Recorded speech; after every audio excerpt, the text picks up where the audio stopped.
There. That better?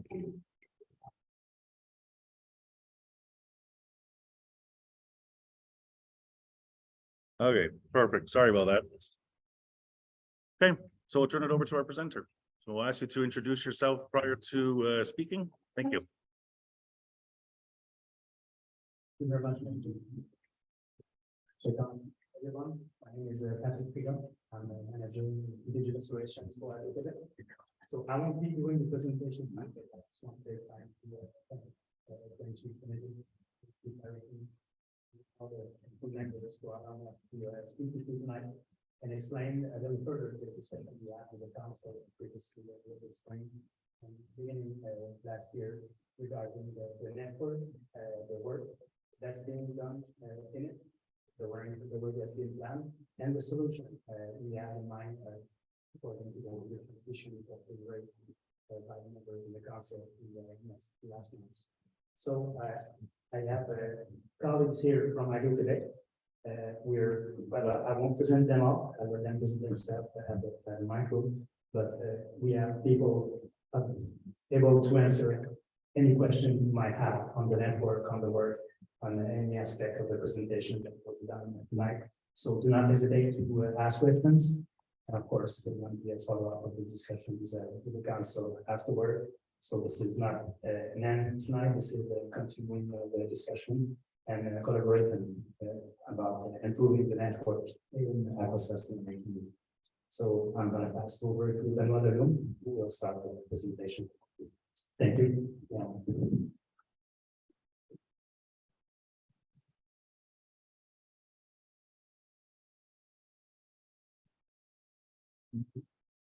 So my name is Benoit Delhomme. I'm the director for system planning, responsible for the conception and deployment of the network from the 735 kV network to 25 kV.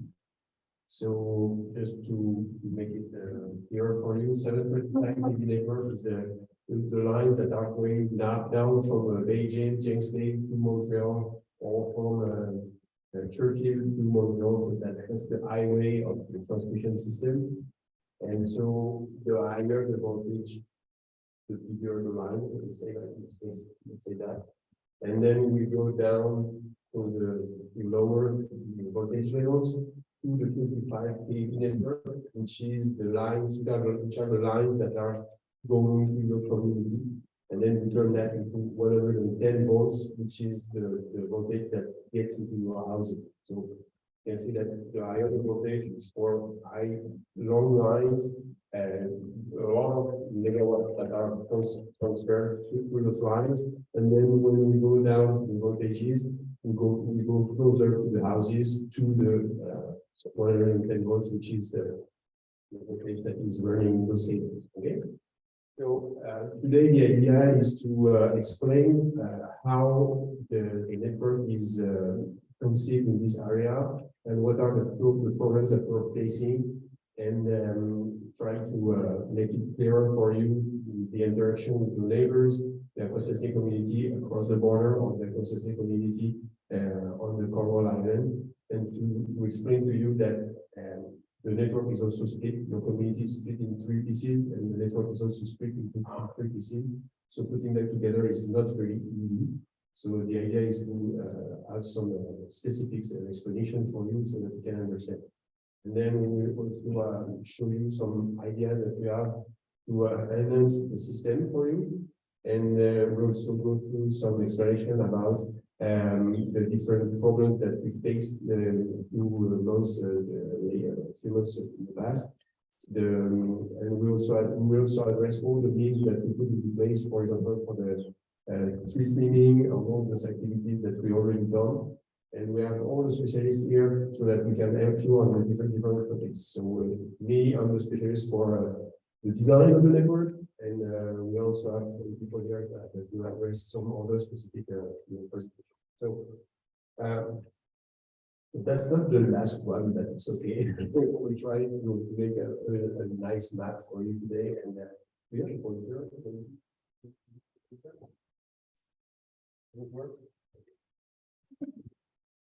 So I go work. Okay. So Of course, the Akwesasne community meeting, you are here, and to understand that, you see here in Toronto, it's the substation which is called Chateau Gate. It is 735 kV network, so that's the highest voltage in the vicinity.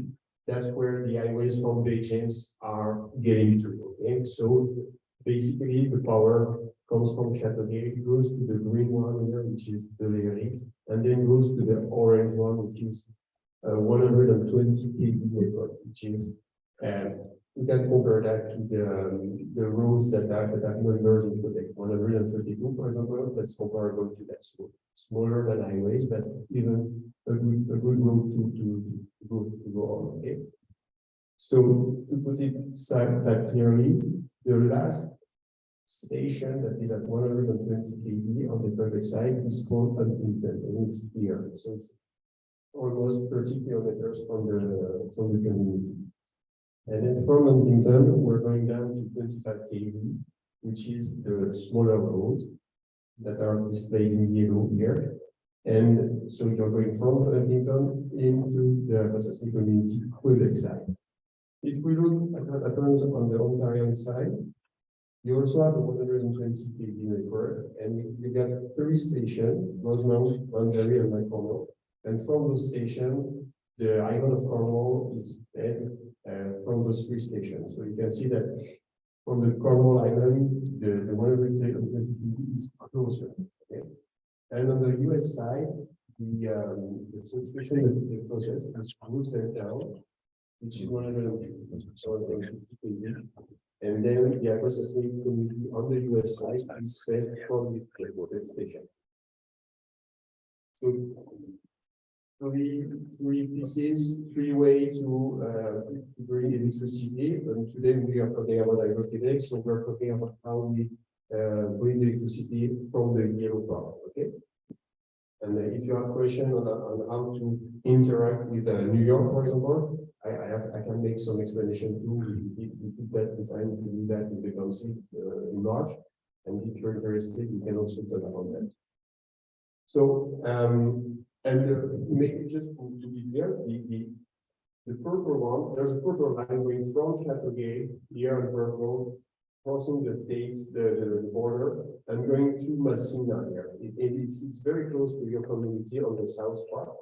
This is a 735 kV line, a big line that is used to make export import between Quebec and New York. So you can, I saw it coming here, you can see it, and this is a very high level of voltage. So you cannot plug into that. This is too high. Okay, so just to understand that even though it's close to your community, you cannot plug to that because it's too high.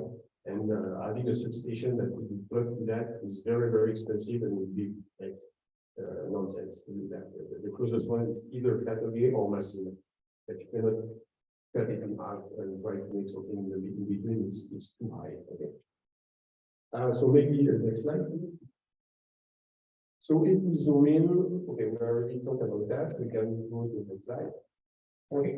So you understand that you're fed from Huntington substation. Huntington substation has 4 different sub-networks that are plugged into Huntington. You get the yellow one, the red one, the blue one, and the purple one.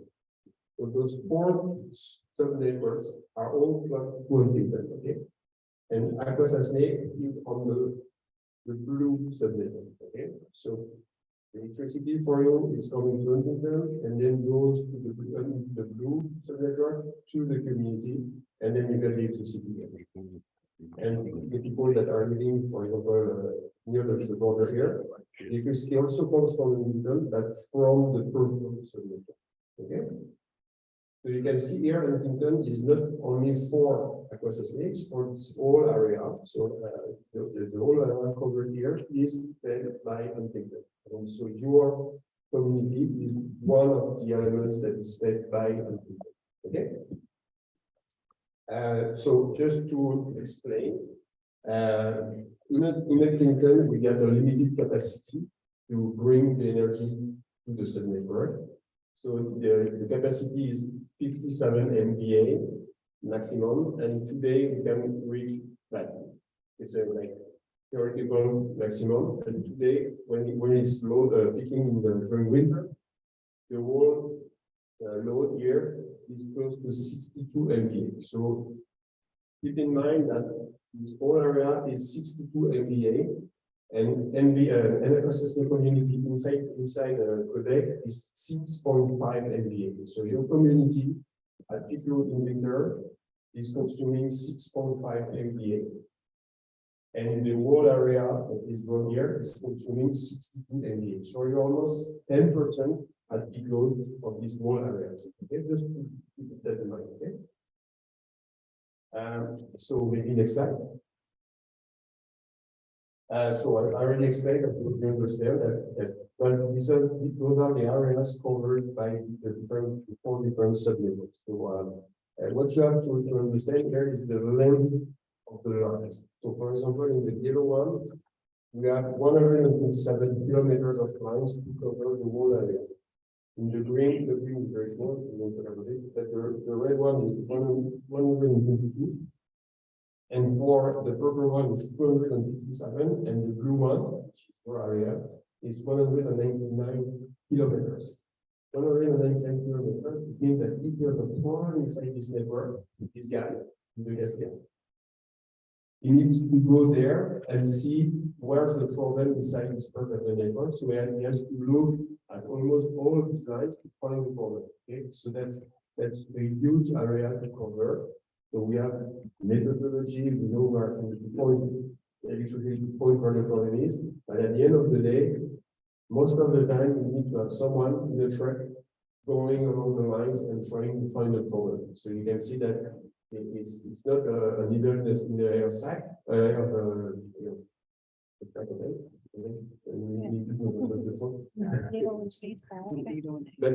that's a huge task anyway. So maybe next slide.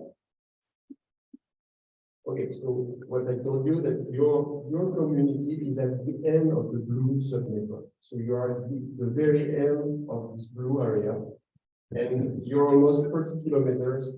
There's almost 30 kilometers between Huntington and the entry of the community. Basically, mathematically, the longer the line, the most probability you have to have a problem. You see, if you have a short line, there's a very few odds that you're going to have problems. The longer the line, the more odds you have to have problems. So here, you're among the farthest subnetwork in Quebec. Okay, that's among the maybe 10 to 20 topology in Quebec that are who are very far away from the source of Quebec. Okay, so basically, just on the mathematical point of view, you have more chances to have problems because you are far away from the source. Okay. It doesn't mean that you can make efforts to cope with that. Like on a mathematical point of view, that's a fact. So, for example, if you look at an IPA at a national grid, maybe the first slide, please. Yeah, okay. So you see mathematically, if you're fed from on the US side, you're very close to the substation, so less probability to have problem. The same thing from Kana.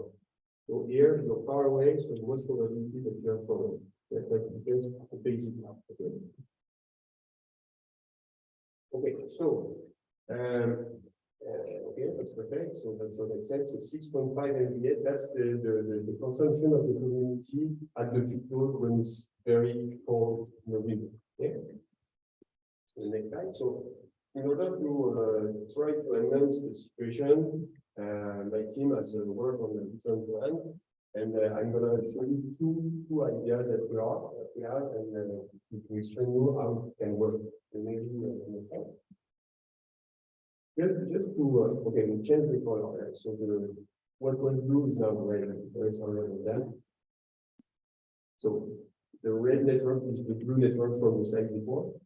So what you have to understand is that in the network, all the lines are not identical. They have different roles. And here from Huntington, we have what we call a main line, which is, let's say, the backbone of the subsystem. Okay, that's the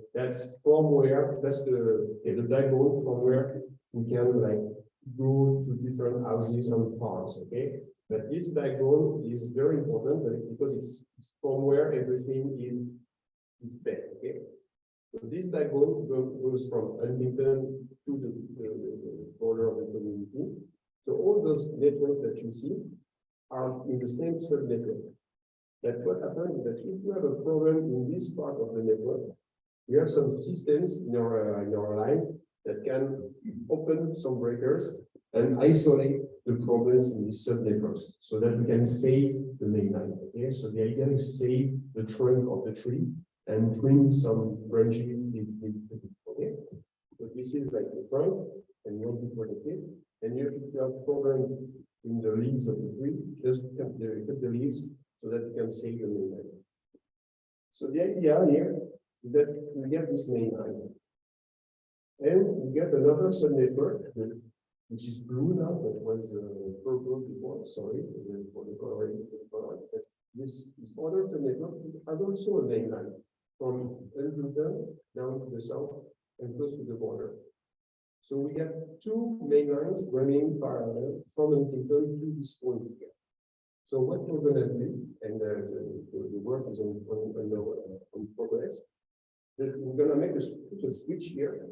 And if we have a problem between this switch and Huntington, we're going to open this the white part and use the green part instead. So that if we have a problem, we can switch to the other line, so we have like a redundancy. So the idea is that with that we'll be able to cut the length of the black house. Okay, because during the period where we're going to look at this line to try to find the problem, we're going to be able to put the electricity back on the green line. And when this guy has found the problem, we'll repair it and we'll put it back on the white line. Okay. So the idea is that we won't be able we will have problems if we lose some. If you have a problem on this part, you will lose the current that's for a smaller time. Because the time that you need to repair, you're going to be fed by the green line. See? So the idea is to shorten the problem. So that's ongoing. My team is working on it, and with Caroline, we're planning to put that into service before winter. Yes. Can you tell us how long both of those lines have existed? It was with something like 20 kilometers. How long? How many years? Time frame? How long have both of those lines existed? Oh, that's a good question. Long time. Yes. Yeah, so probably. So why is it only now that we're talking about this simple switch technology that might save Because lot of we didn't take the time to look at that in detail, and with engineers on the problem, they will find solution. So we did that and we found solution. So I hope that why we didn't do that 10 years ago. Yeah, but what's the life expectancy of a line? The life expectancy of the line. Okay, so I mean normally it's between 50 to 60 years. So that's probably where? Half its life? Maybe something like that. Yeah. Yes. So you wouldn't change it in between though, right? If it's 50 years old, expected life, but you're probably 45 years, you're gonna change it. Yeah, something like that. The refurbishment of 2030 lines is stuff because you can just do the post or just do the end, and you don't necessarily need to change everything. So just go post by post and try to do what's needed to be. So we have two policies. Either it's broken and we change it. Either we get like a policy for specific maintenance and we do that, or we make refurbishment where we rebuild the line. But today on the 2030 network, we rarely do the third one.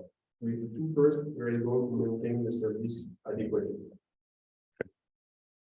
So what's the real reason why, mathematically and fact-wise, what's the real reason why it took you guys so long, and how come everybody all on the other side of us has more power than us?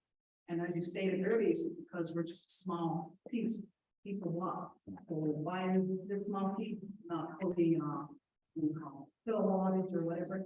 how come all the outside has more power than we did, all these years? Compared to, for example, New York. No, the outside of us, the outside. Okay. But on all the people that are living on the left here, they have the same problem as you. But you're outside. You're outside. I think that if we're looking at figures, I think that the magnitude of problems in this part of the area is very similar to the problem in your. But you knew all these years that we had less power than Huntington and what are the other places about? It's more about the reliability, not less power, like the power, the charge is the same. It's just the issues related to the lines, right? Yeah, that's true. If you're closer to it, you get less problems. But people that are living in this area, Akwesasne, they get similar problems that you have. So let's, Success and whatever you call it, it's the whole stuff. They never had all that power. so let's finish. Past you knew that, but never done anything about it. Let's finish with the presentation and then we'll talk about the questions because it explains a bit more of detail of what, some of the issues are. Is what we're kind of going through. So I just want to describe the fact that the architecture of the is very complicated. So we're trying to enhance it. So let's say I thought we live in the past, and maybe in the future. So from the architecture that we have in today, we found some solution to enhance it quickly. That's what I'm trying to address today. We have ideas to enhance it for the next winter. So that's where I am. I am trying to find answers and solutions for you. I'm still trying to find the brief for last. But that's my statement. okay, go ahead with the presentation. So maybe the next slide. So you saw that on this so you see that we got those two parallel paths. And we're trying to put something that we can switch between those two paths so that we get like the running list. The other idea is similar. Sorry. So you can see that from here to your community, I don't have redundancy. So if I have a problem here, I'm going to look at the community. So we're trying to look at the solution where this part also will have a redundancy. So that's the next slide. So you see that here. Because before I was putting a switch here, trying to have a redundancy between the green one and the white one. And we're thinking about building a small line here and use this line here to have a parallel path between here and here. So that from Huntington to the entry of the community, we would have almost everywhere a parallel path. So two ways to reach the community. There will be this little path here that will be redundant. That if we take care of it with the vegetation trimming and if we look carefully look at it, then we'll be confident to have a redundancy from Huntington to the entry of the community. So that's a great improvement, okay? Because now we have like a double path, okay? So that's the idea that we have today. The first one, we're gonna make it happen this year. The second one, we're trying to work maybe next year. A little bit longer to work on it. And if you remember, the first when we met the last time, I didn't talk about it. So you see, put a problem in the hands of engineers and they're gonna find it. So maybe next slide. This is maintenance.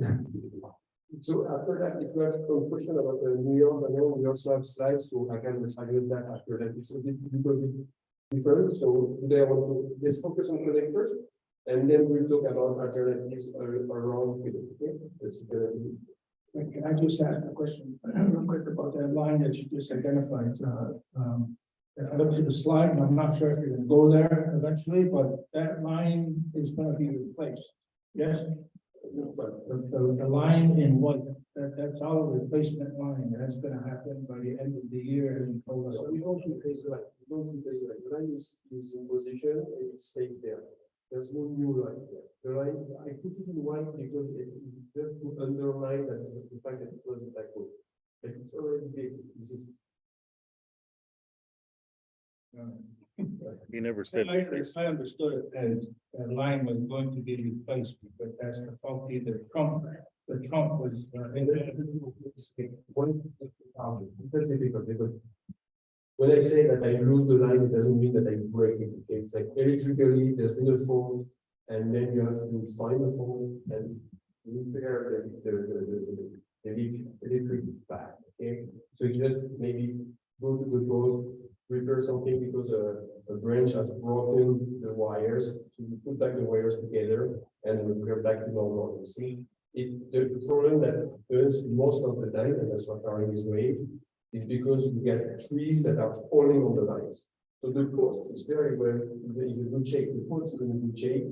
The wires, the air, everything is in a good shape. The problem is that if the tree falls on the wires, then we break the wires. Okay, and that's where we need to find where the wires are broken. Go there, get the trunk, get the guy upstairs, up there, repair the wires, and put the current back. Okay, that's where you need to climb the post, have a truck, and do the job. Okay, and that's not because it doesn't happen because the line is old.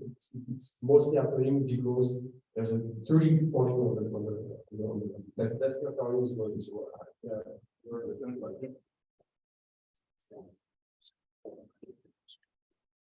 Good evening, everybody. Thank you for having us there. Sorry by advance for my English. I'm not very fluent, but I try my best, and Benoit can help me for the slide. Can change. For the maintenance, ADJOURNMENT realize physical inspection on the line. We do the inspection on the HTV 235. In 2021, we do the inspection, and we found 30 anomalies who is repaired in 2020. We performed another inspection in February 2023, and on the line along the border, and we find dangerous trees.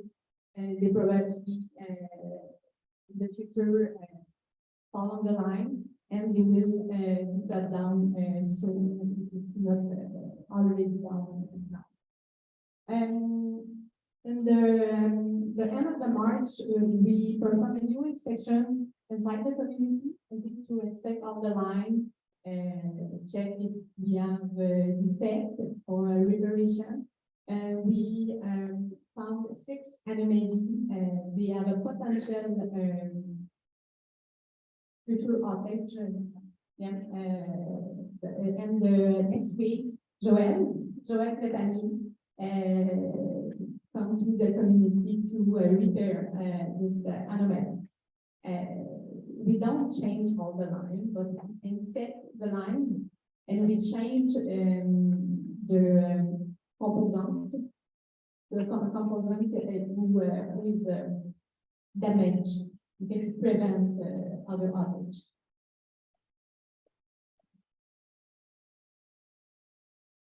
And you can switch. Yes, forward. Everyone, my name is Onerahtohkó. I'm controlling dinner. In charge of the procurements of the line, mainly in the south part of Quebec. Also, last year's we had some problem flagged from electric maintenance guide from the community that said that sometimes generators were kicking in because voltage was too low or something. So yeah, we addressed it, and we had communication with him like last week, and he said that was better last year, because what we did is at the start, at the enter of the community, we have regulators voltage that pop up crank up the voltage, so we can have 120 volt here. That was maybe a little low, so crank it up a little bit, so voltage is higher now. And voltage was also for single phase alimentation. We don't have to have perfect voltage equal, because we just have one. So when we have a three-phase system, we need to have the three voltage really equal to each other. So the engines will work good. So we did so we rebalanced the line, because when the load is unbalanced, voltage are unbalanced too. So we did all this last year. So those problems are behind us right now. So this is handy for this problem.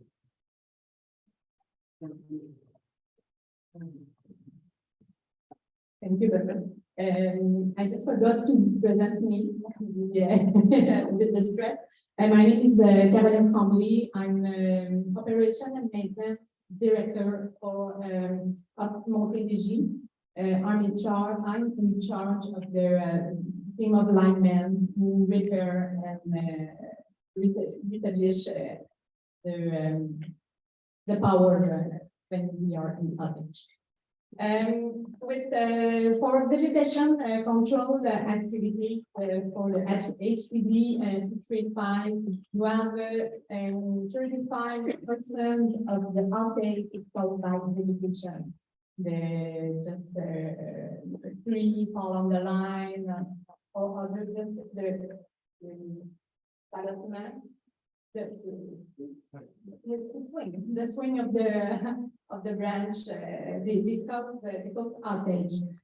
Part of the vegetation, in the past, and we have backlog. We have a backlog in this activity, but since 2019, we doubled the investment on the vegetation. Now we have activities in Akwesasne and the HPD 35 to measure the vegetation management to reduce the number of outage. The pruning start date in week of March 20. We explained in the other slide what is pruning and the other thing. Felling and clearing start date April 10th, and we have 8 tree pruner on board, and in this 8 tree pruner, including 4 Mohawk contractor to do the job. And the whole activity probably done like in mid-June, end of the June, and this is a great with the line you have. And the strategy we have now, the vegetation is probably a better solution to have an impact in the number of the outage for the community. It's good news that this is in this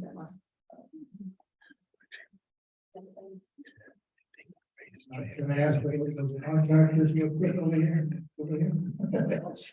Yeah, okay, are you talking about the Mohawk contractors, are there any of them Akwesasne, or is it specifically Kana? I don't have this specific information. Is there any opportunity, is that the maximum you're gonna need and use, but where can we go with getting our people involved?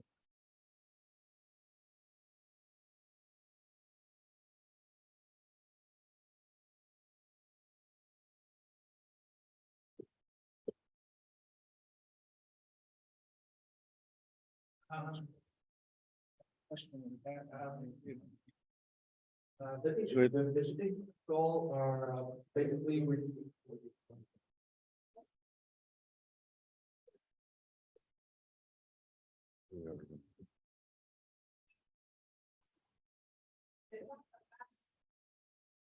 Like, they cut everything down, there's a big wood pile, not fire,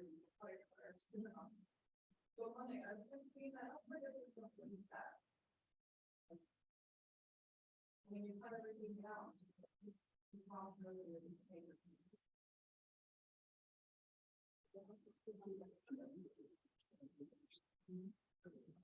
Did you understand what she's saying? Yeah. Okay.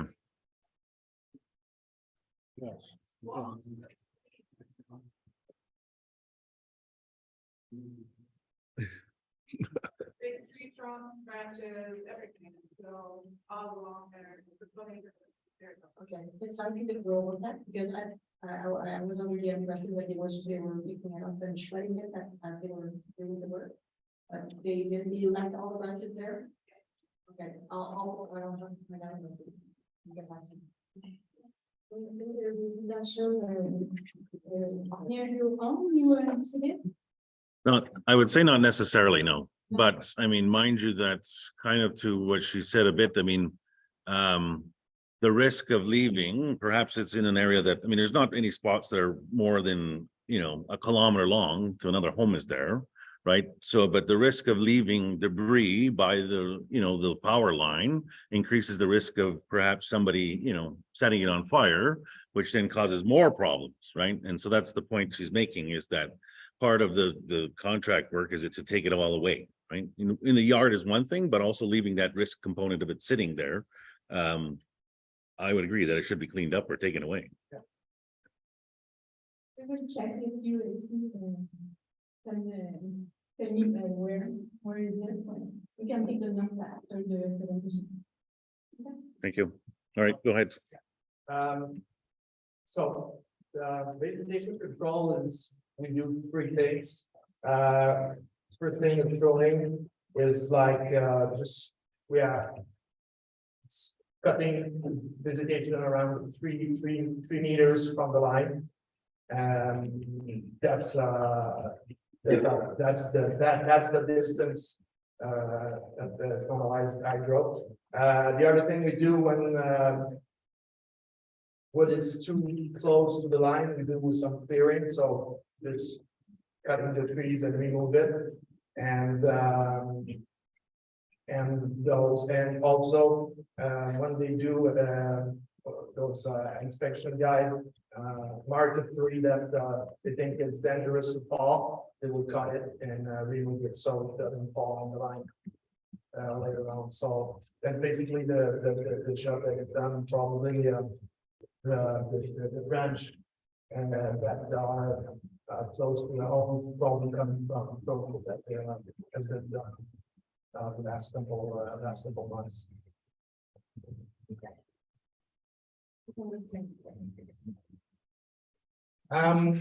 So in 2023, vegetation control has been done for the Benoit show us earlier, from all the line for all the line HTV 235 that feed the community here, and also HTV 236 that's Eastern. So and it will help because like the line playing earlier, that the second line that would be parallel that we can switch on if there's a problem on the white backbone line. This line needs to be healthy too if we want to use it. So that will help also to be to have a healthy line that can back up and bypass this section of line of white line that can be in trouble when there's an outage. In conclusion, the river anomalies and the management of vegetation and the two solutions we have now to dump the situation for Akwesasne. We hope this make a difference, but we don't control on the storm and winter and all the situation. Thank you. Thank you. And then the other is the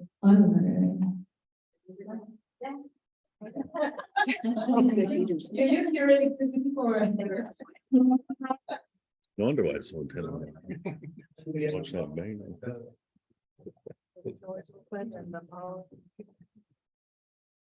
So maybe a point on the, another point, the idea that we have a switch, the microphone. So maybe you can, next slide. Just maybe to understand what is the microgrid. So the microgrid is a small scale network that is you have like production means, generation means, and load that are close together and that can be operated autonomously. So that's a microgrid. So for example, if you take an island, that's a microgrid. Or if you take a community of North, for example,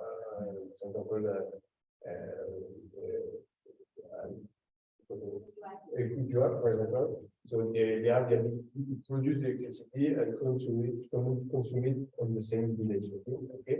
And they're not connected to the main grid. So that's comparable to island networks, but microgrid, they have some similarities. The difference with the microgrid is that they need to be autonomous or to be connected to the main grid. To be able to, when everything is working well, you're connected to the grid, and if the grid fails, then you can have the ability to produce some electricity inside the small network and to be able to run some load inside the microgrid.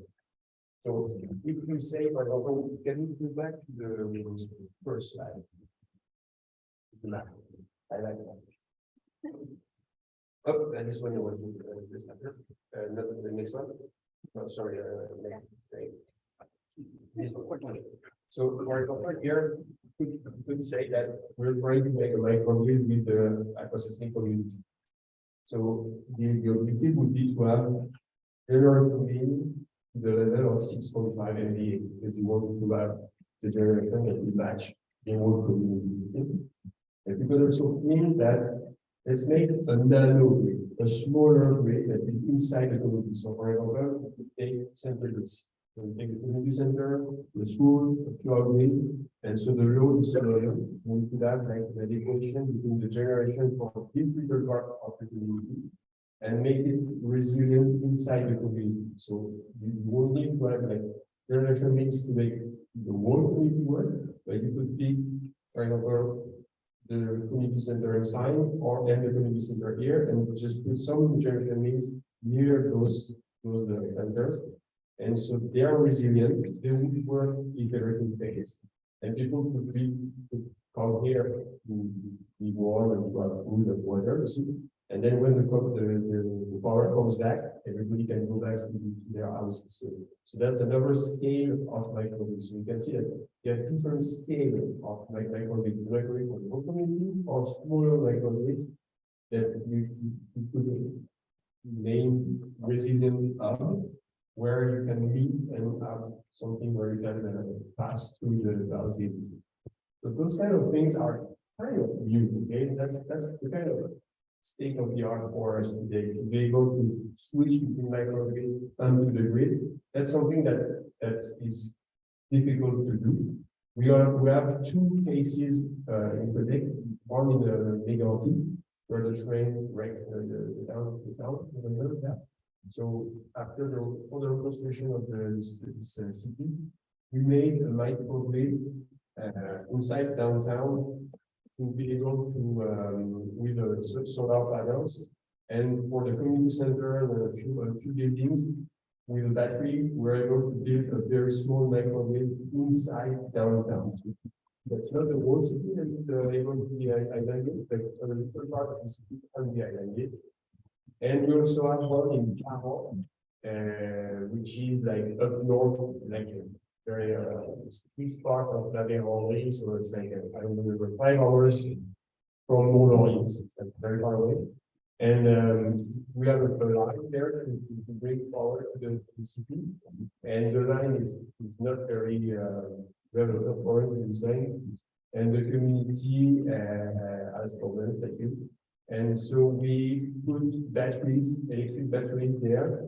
And so we're able to sustain the community for a few hours during so part of the community for a few hours during the outage. And we're able to bring between for plug to the network or not, and that's something that is difficult. So you just like you put that into service last December, and we're still working on the ability to switch live between connected and not connected.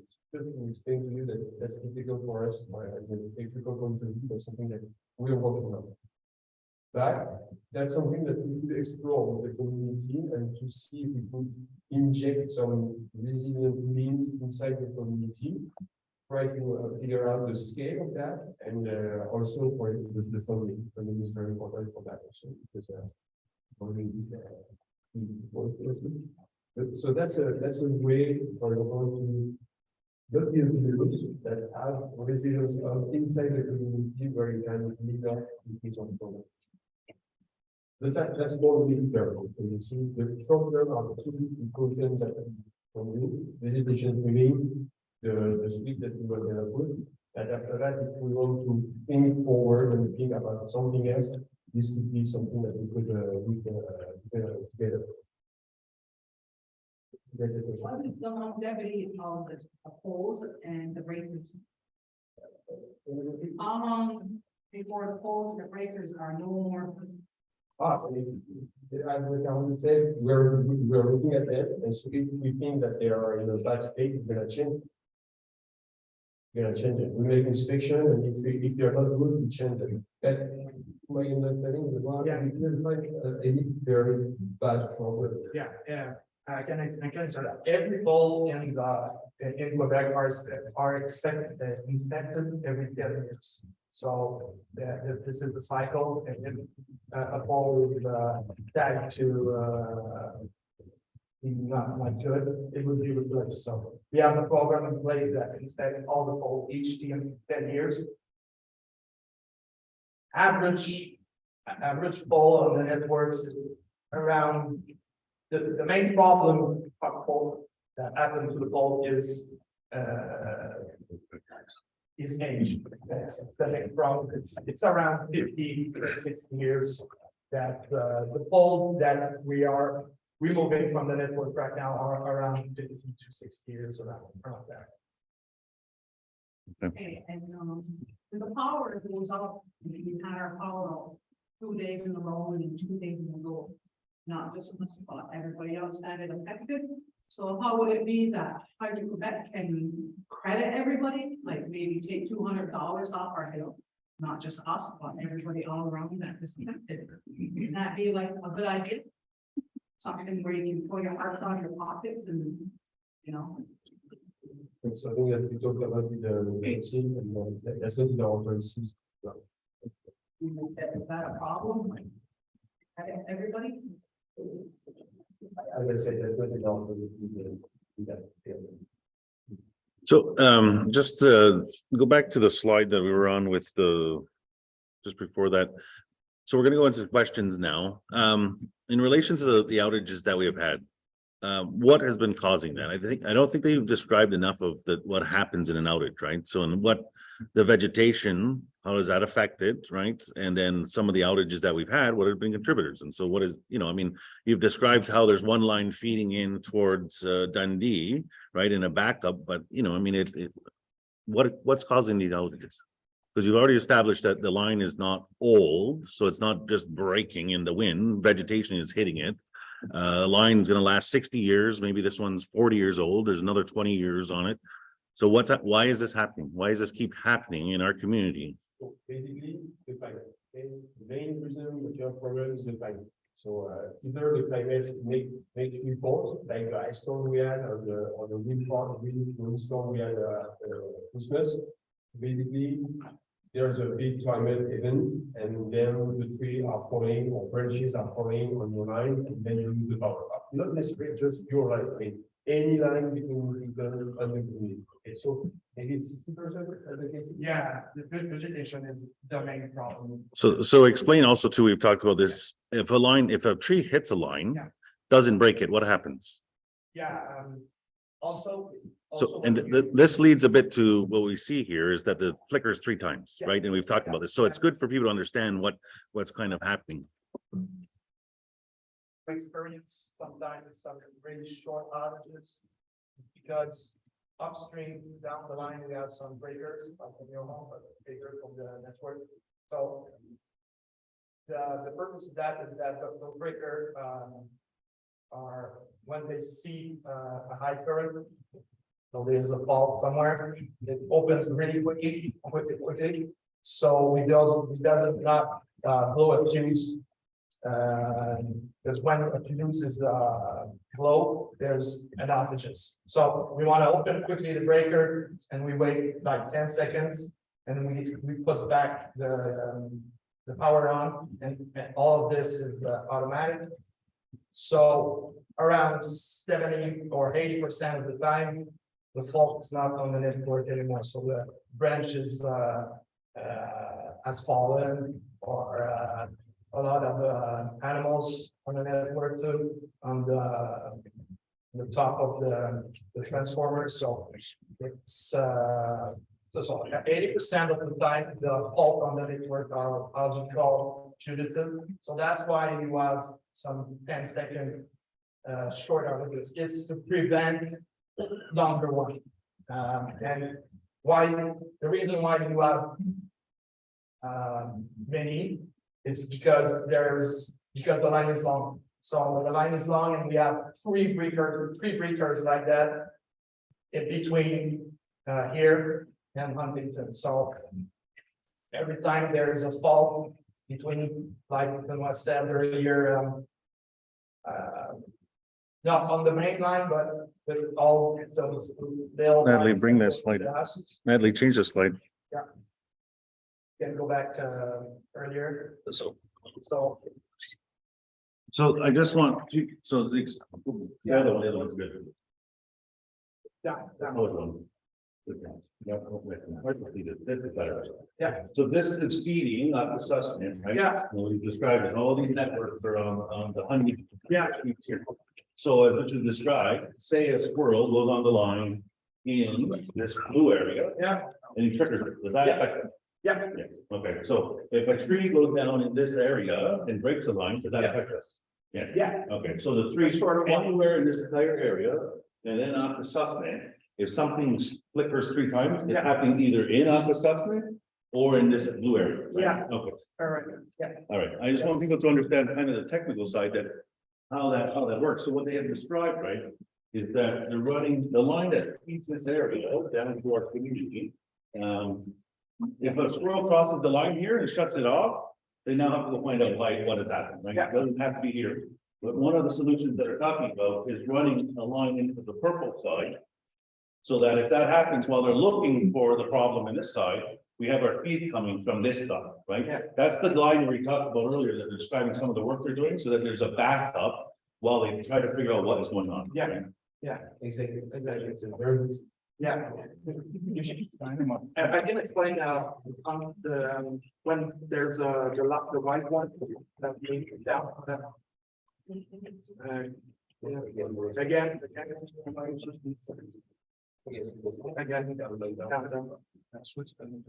Yeah, so when every time there's a fault, a tree or an animal or an isolator that breaks. Not on the white. There will be breaker will open fast, so we will have 10 seconds, and when it will be back. There's some fuse that protect every derivation of the main line that will blow, and the fault will be isolated, and the power will be back on the white one, and everything will be fine for here. When you have a longer one, it's because the problem is on the white one. So the solution we have here, we present to you earlier, is that we will have now a bypass.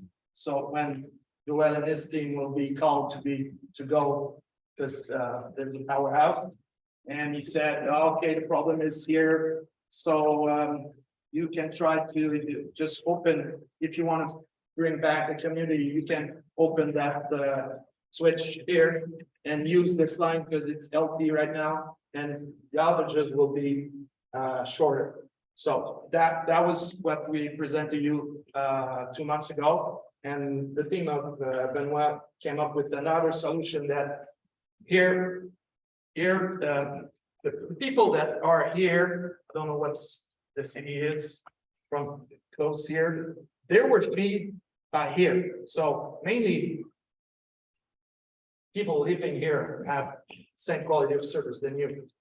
And that was a little bit weird that we feed back like this, so there's no line here, and we'll build a line that will connect this here. So it will be here too, so those will be feed here, and we'll add for us another way to feed you another. So if there's a problem between here and here, and everything in like before that upstream is good, we can feed you from this. Okay. So that's. Okay, all right, we're gonna take some questions before we move to the next item. Are there any questions on what they have presented here? Go ahead, Melissa. How many hydro trucks are there in total? The reason why I'm asking is because if you have a lot of hydro trucks in total, and the power will go all over the whole surrounding area from where we live. How come you don't see the hydro trucks? And you probably will ship two down our way, at the same time you ship the hydro truck, now that's the other people. How come you don't split it and send them our way, same time, when you split everybody else? Yeah, nobody knows why. Leave this. Melissa. Yeah, everyone here.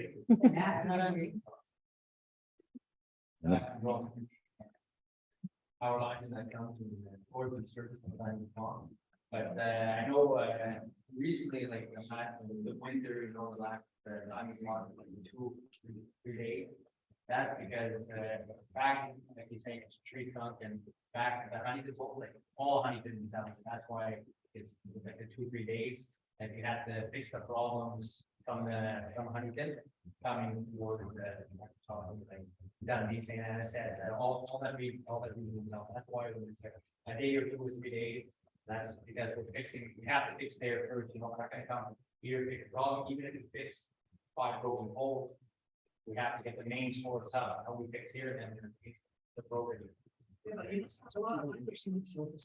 yeah, when there's normal like that, they're split up. We have a big area that we go up like Onerahtohkó, Rico, the big areas. We have about 15 trucks.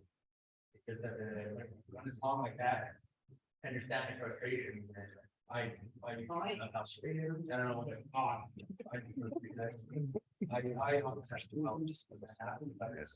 when it's 3 days, you don't do that long, but I mean, it's because, like you said, the guy before was saying, and I think it's staying out there. We have to come and gather it all, we fix something on this way. But we think it's going to be the last one.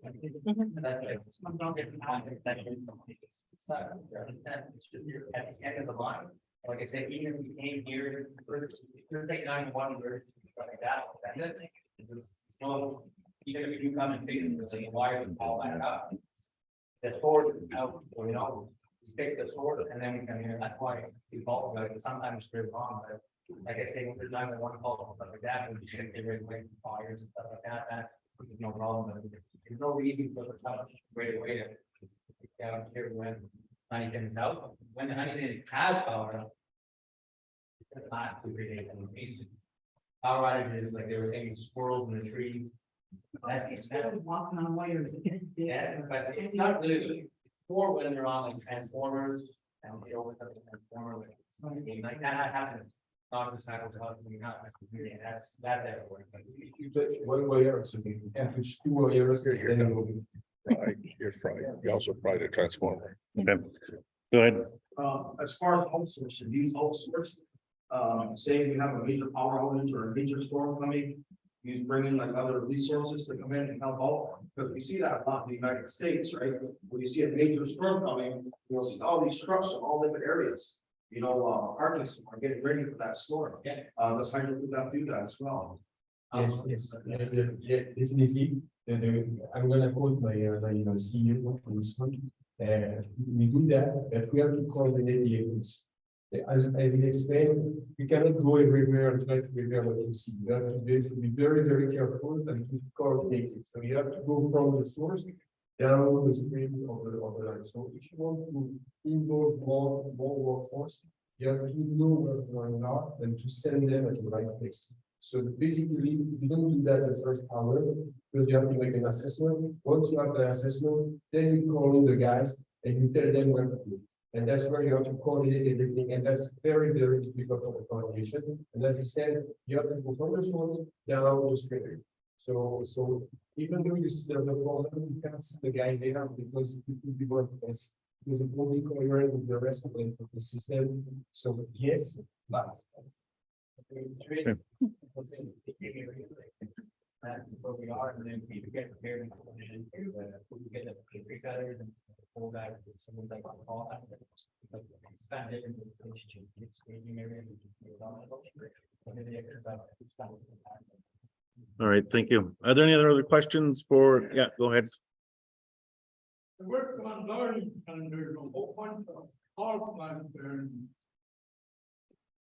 2, 3, and 4 we were working on, they brought in the big generators, not like that. They were running power to 3 generators. Generators. They were working 3 shifts over. You don't got mine like that.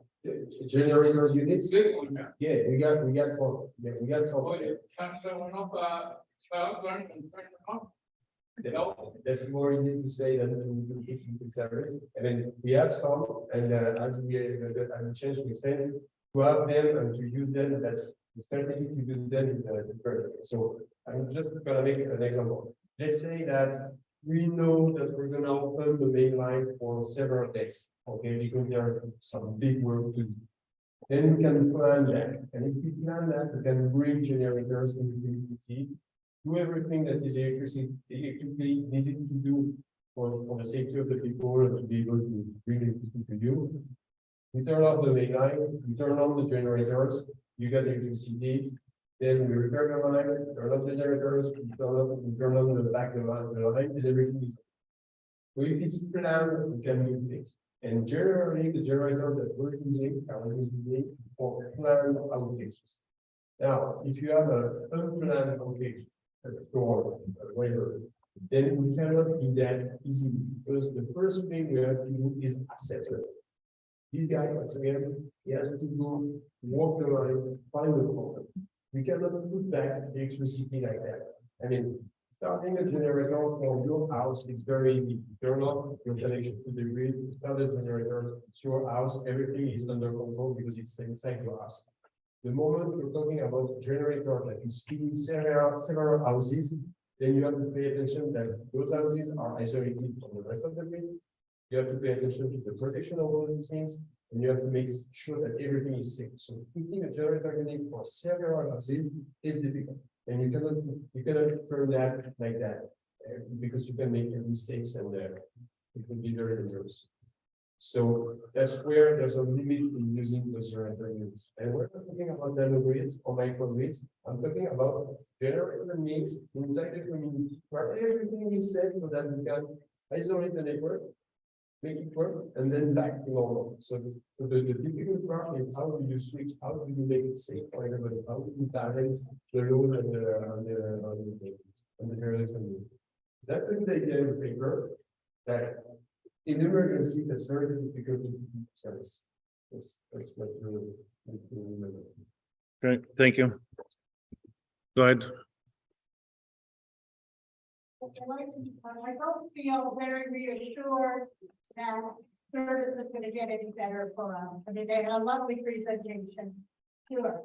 But I also think council needs to look at alternatives. Because I truly don't believe things are gonna get any better anytime soon, and they kind of admitted that themselves. So I'm wondering if council would consider negotiating with National Grid. They have a substation in Roosevelt County, am I correct?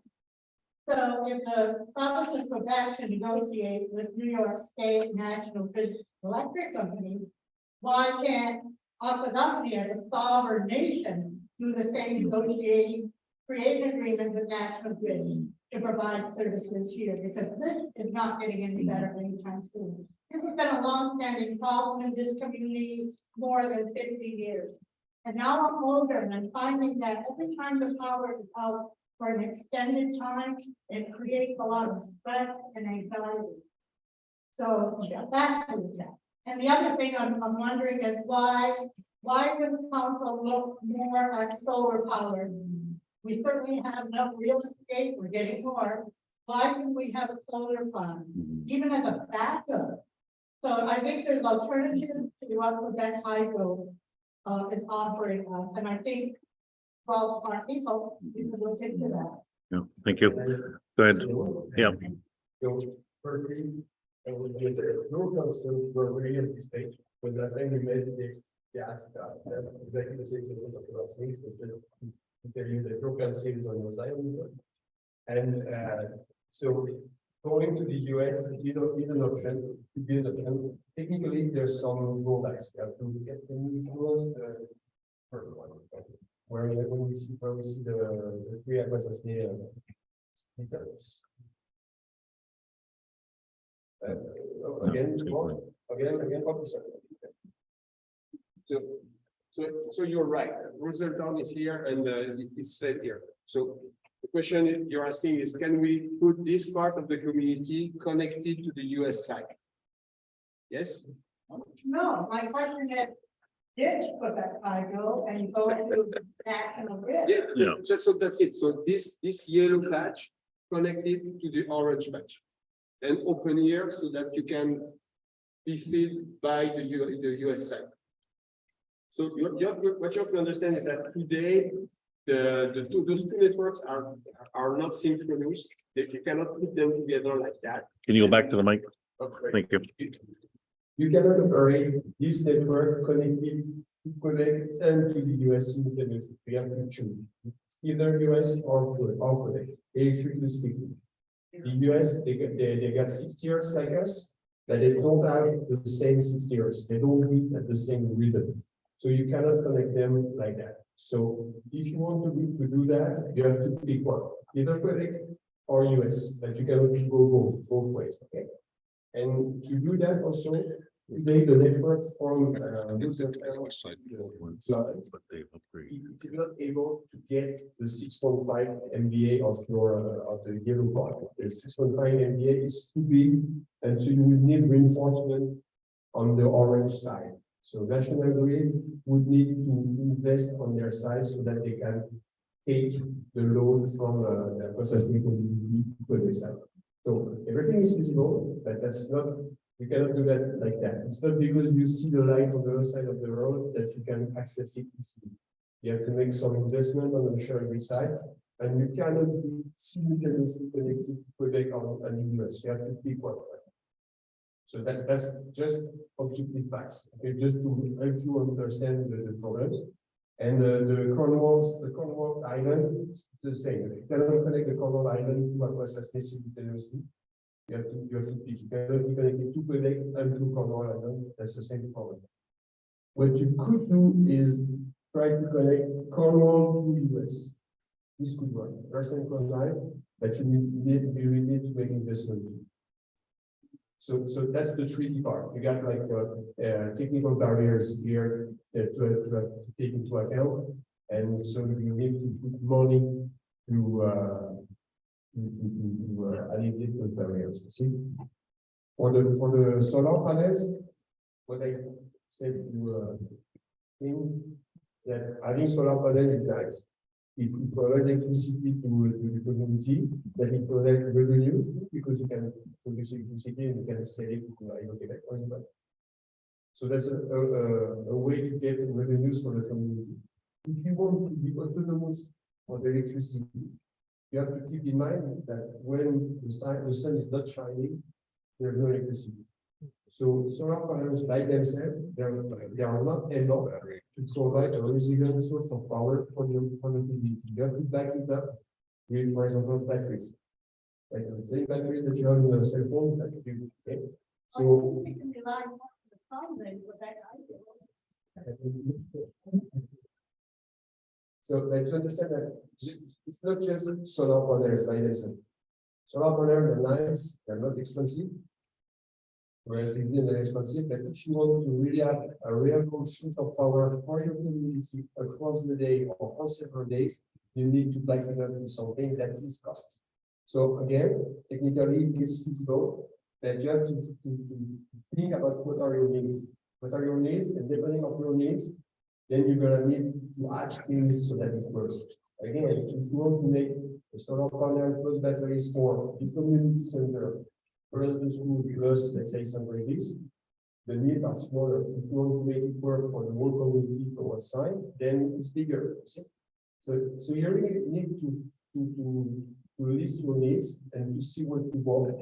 And then depending on that, the complexity, technical complexity, and the prices will be depending on the one.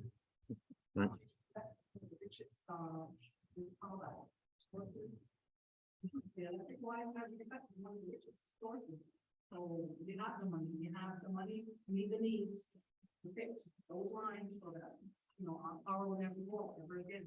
And from a council, not just you guys sitting there, every generation was spoken to about, we have some kind of power generation. You know, we had a generator. We've been telling everyone to use that for years. You know, just sit there. We're get going. All right, thank you. A question in the back, and then we're gonna move to the next presentation. Yes. See, the problem with all this is, power lines aren't very many, like we power lines in January, December, goes for 28 hours, 51 hours. It's problematic, but it's not. But the thing is, when the power goes up, it's colder now in days or than it was in 1970. So that's what the issue is. People you can run a generator, you can run your fridge on a generator, but those generators that most people can afford can't push heat. So they're sitting in their house, frozen still, but their food is okay. Or you know what I mean? Yeah, The TV is on. yes. Okay. She talked about it, but what is the real possibility for the money that's lost in our community when power does go up?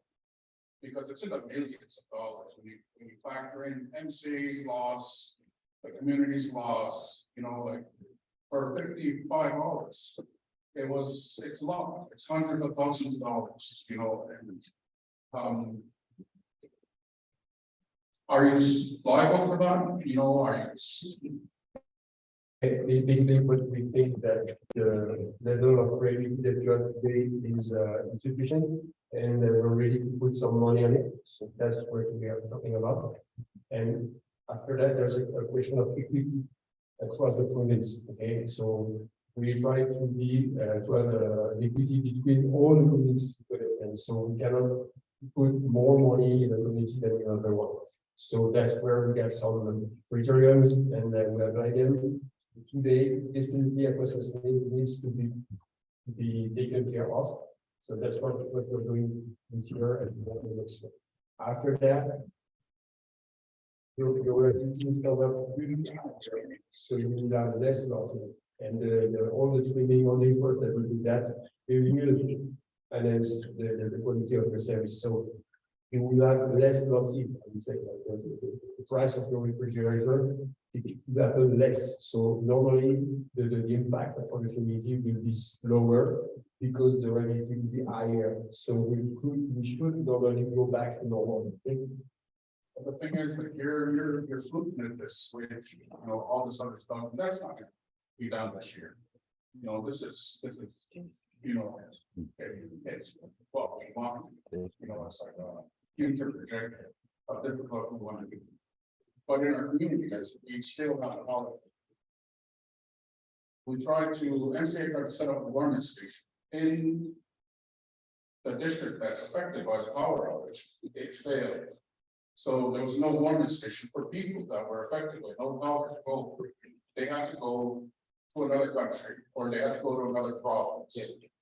So what I'm asking is there something that Quebec Hydro could do, like sponsoring?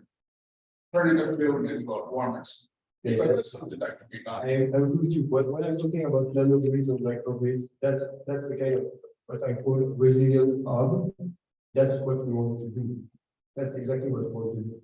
So trying to work with the community, assess the needs, see what could be the limit to do that, and try to make it work. So that's something that I call midterm solution. But definitely, I mean, okay, Akwesasne, and I really understand the situation for that, the lack of power. I mean, I live in Montreal, and for the last ice storm, we lost power for multiple days too. And so I kind of understand what you're reading, kind of. That in the future, we're gonna go all electricity. Because in 2050, we want to get out of the carbon, decarbonize the whole society, and try to get out the fuel and everything. Turn our cars to electricity, turn the heater from wood to electricity, turn from fuel to electricity everywhere. Okay, so that will be neutral carbon neutral. And the dependence of the society toward electricity will be among us. Okay? Not like humans. So it's we have to make it work so that we will be more resilient. Okay, so there's one thing is bring more electricity to the people so that they can run their car, run their house, run their businesses, but also have a meaning to be more resilient. So how do we bring resilient to the society? So that's a very important point. It cannot be done just for microgrid. It's going to be done with the communities. Here, on you, MRCs, mayors, in the other societies. And together, we will do our share. Hydro-Quebec will do its share to make it more resilient. But the community, they will have to do their share too. Where do you want to have a warm home? What do you need? What are the quantity of people you want to house? Etc. etc. That's something that needs to be done together. Okay? And that needs to be done across the province. So you get it over here, that in certain they can vote in the city. Last year they lost power too, and they need this hub, the resident hub too. So there's a different places in Quebec where they need this resident hub, and we're really thinking about that. And now to do that. And Madame Rochu said that a few months ago, Quebec will do its share for making it happen. That's what the society for it. I understand that. But the last time we did, Chief City Francis heard reporter Quebec Hydro said that there was 23 anomalies on the line when it was tested, and none of them caused a power outage in Akwesasne. So that means none of our squirrels or trees are turning on the power here. It's somewhere else. It's just our bad luck that we're back of the line. We're at the end of the extension cord to Quebec. Yeah, I understand that. What I said to the council last time, I saw them that there's not a lot of corners in Quebec, that you are in a corner, that you're very tucked in the little piece of the corner of Quebec. You're far from the electricity centers. You're close to my grid, very close to them. There's a lot of people living across the border, but from the Quebec side, you're very tucked and very explained or concerned from the rest of the electricity system. That's a fact, and then we build from it. I understand. Great. All right. Thank you for the question, Larry. We're going to give you a few moments, and then Yeah, I'll be real quick. I think the community just needs to hear some things that they talked about. First of all, I know we can't mention names if you're on the other side of the camera, but we are working on some of the things that you mentioned regarding but we are looking for those things that you mentioned. And hopefully soon we'll be able to have the sessions to be able to explain that a little bit further. We'll keep an eye on that. That'll happen soon. So with our friends in Quebec, I want to say for both parties' sake, I'm hoping, I hope you agree that we're not going to be strangers, right? we're not gonna be strangers anymore. We have open lines of communication going. I know I can speak with Marie quite a bit. She's helping a few areas quickly already. So that's progress too. Because with the things that I'm mentioning that we're gonna be working on, we're also gonna need technical support. We use have offered that option if and when that comes time to do so. And that includes OPG, is there for us already, have been. I can Quebec and even Nyquist and Messina Electric, so we have enough of that base covered as part of that support. But getting back to some of the things you mentioned earlier, because we did meet at a Mohawk field. At our learning center, we talked about the possibility of some spin-offs. Okay, I asked that question, I knew the answer, we only had 4 tree trimmers, but they're all gonna walk, okay, we're gonna work on some things, we're gonna bring some of those opportunities to Akwesasne, our own people, including the linemen, we have people that are retired, semi-retired from NIPA, we could make use of all of those things, so those are the discussions we had in our March 31st meeting, and we are gonna meet again, and we are gonna discuss further. He heads nodded, so I just wanted my people to know that and hear that, you know. All right, thank you so very much for making yourself available this evening. As Chief Kenning has mentioned, this is only part of the work that we're continuing to do.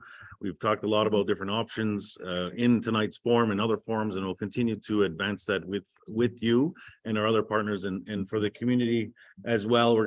I can assure you that we're looking at various options in different ways to make sure that either holding Quebec Hydro accountable to what they've said they're going to do from a technical aspect, but also looking at long-term viability for the community.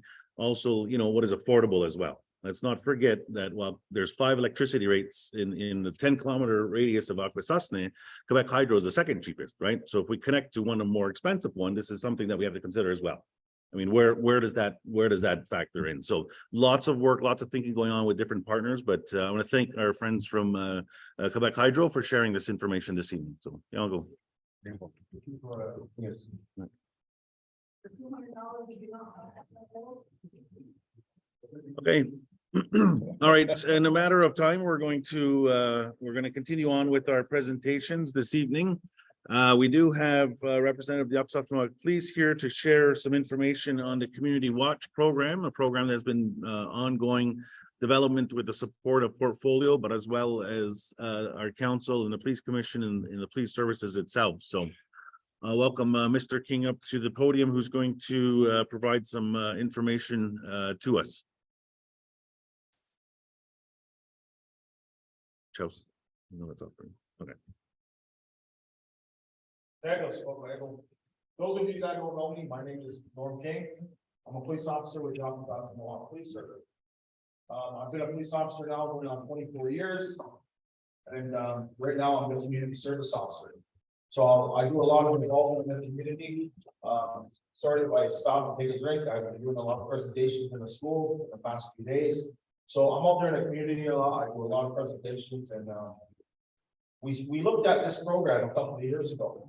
And I presented in front of council a couple of years ago on this program. It was called the Neighborhood Watch. I presented in front of council. I had meetings, I had information sessions, and things didn't look well that day. So I decided to get back at it, to start this community watch again.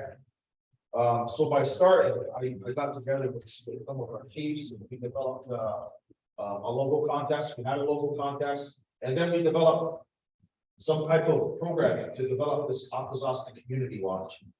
And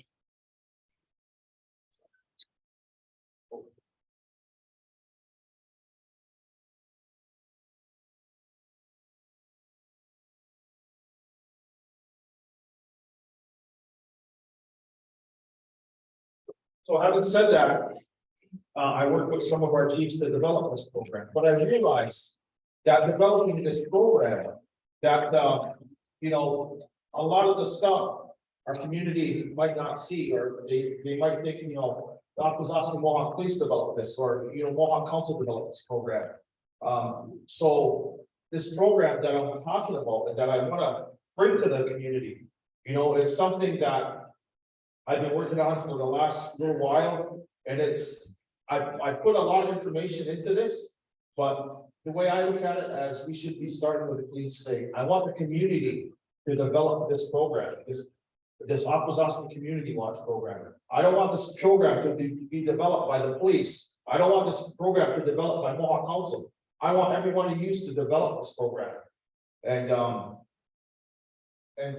just to go back, we had some information sessions this past fall. And information sessions didn't go as well as I wanted them to go. You know, we had very few numbers of our community members attending. So I put a halt on it again.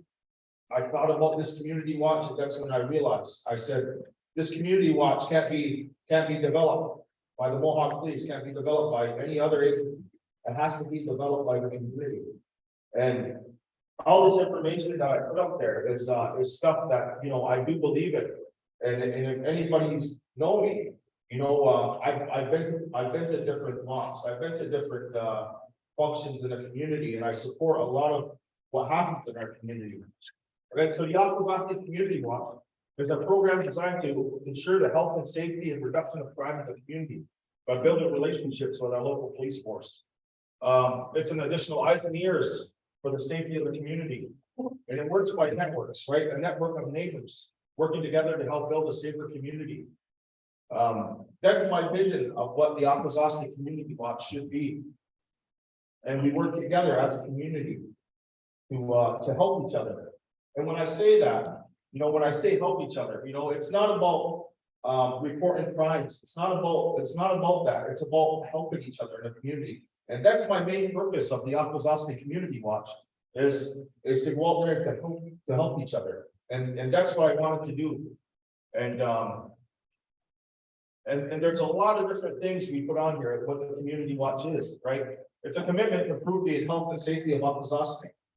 Right, it's a commitment to be concerned for your neighbors' property and as well as your own. It's a commitment to report crimes that is occurring and suspicious activity to police. What is Community Watch? Is it? It don't require you to perform any special tasks. It doesn't require you to go to a lot of meetings.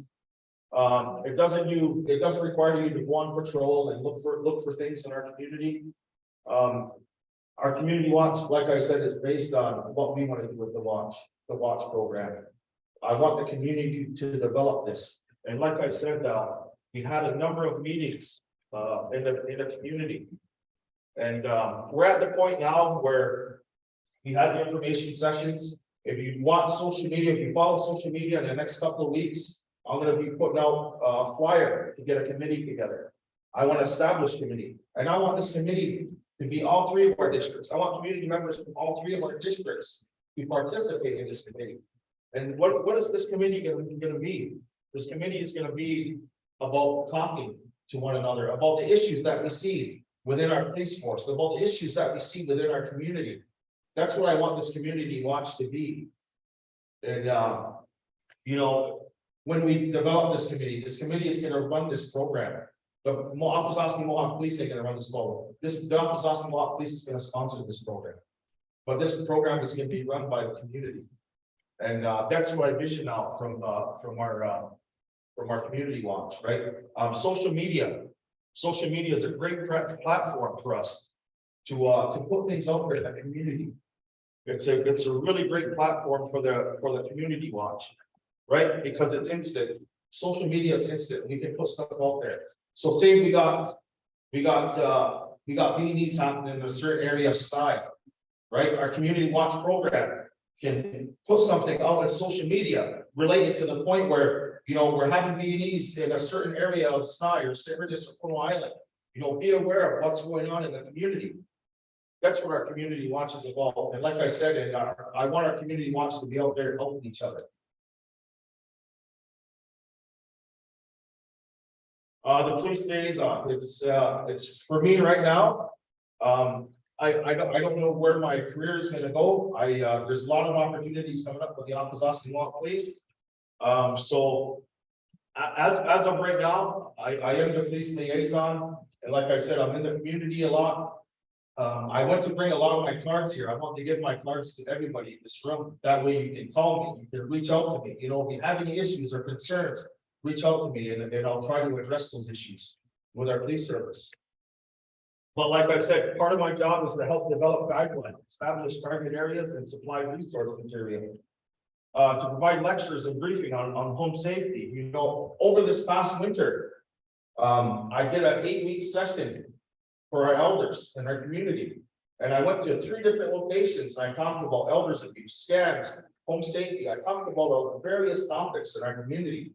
And I think the elders and our seniors in our community really enjoyed those topics. They enjoyed the engagement with our police service, right? I brought in different police officers to help out and talk. And I think that really went well over the winter months. So those are the things that we can do with the community watch. The committee, like I said, in the next few weeks, I'm going to be putting out a flyer. Probably either in the 3rd week or the last week in June, I'm going to ask to establish a committee. Right, and I'm going to put my email address on there. Whoever wants to be a part of it, I'm probably going to have an in-person meeting as well as a Zoom meeting. Right, anybody that wants to be a part of this community watch can email me. From there, I would supply they can either attend the location or they can attend the Zoom meeting if they want to be a part of this a committee that we're establishing. But what is the committee going to do, right? The committee is going to work closely with the Akwesasne and Mohawk Police to provide educational opportunities that residents can implement and utilize in their households. The committee will meet and discuss any crime issues in the community. It provides a central depot for information and resource material to the Akwesasne Community Watch. And it will ensure the community will remain safe and healthy. And that's my biggest point. And when I talk about, you know, providing information to police, you know, I mean, that's just a tool, but really what I want out of this community watch is for us to help out each other. That's my initial goal for this community watch, right? Obviously, I'm going to put stuff in there, you know, to watch out for this, watch out for suspicious activity. But my goal of this community watch is to help each other out. And that's my goal for this the entire community watch. So community watch members, right? I put identify criminal or suspicious activity. Proceed to report activity to the police. I think that's a big issue that we see now in our community. People don't want to call our police station anymore. Why? I think there's a big issue of trust there, and I think we have to start working with each other as a community and our police force. As of right now, you know, we have a lot of community events coming up. I'm hoping to get a lot of our community, our police officers to these events and meet in the community, where I think a lot of the community members don't even really know what officers are. They really never met our officers, right? So that's my first step in trying to build our trust with our community, is to get our police officers out there in the community. You know, and I tell them all the time, I said, you know, these guys don't have to sit behind that police car door. You know, you can get out. If you see kids playing basketball, if you see kids playing lacrosse, get out. Grab their basketball, grab their lacrosse stick, play with them, you know, get that community engagement. And, you know, that's part of the community watch. And that's something that I really want to implement with our police service. Inform the police when you leave your home for a lengthy period of time. We do have community members that already do that in the community. They call us, they'll say, well, we're going on vacation for a week or two. Can you drive by to our house and watch it? We do that. Since COVID happened, there wasn't a lot of community service out there, right? So I got a lot of different assignments with my police force. And one of the assignments I was doing was dispatching. I did a lot of dispatching. And a lot of the things I seen when people were calling in stuff is they weren't telling us a lot of different things, right? So I put this in this slide where when people call our police service to report something, most of the time this is what our dispatchers are going to ask you, right?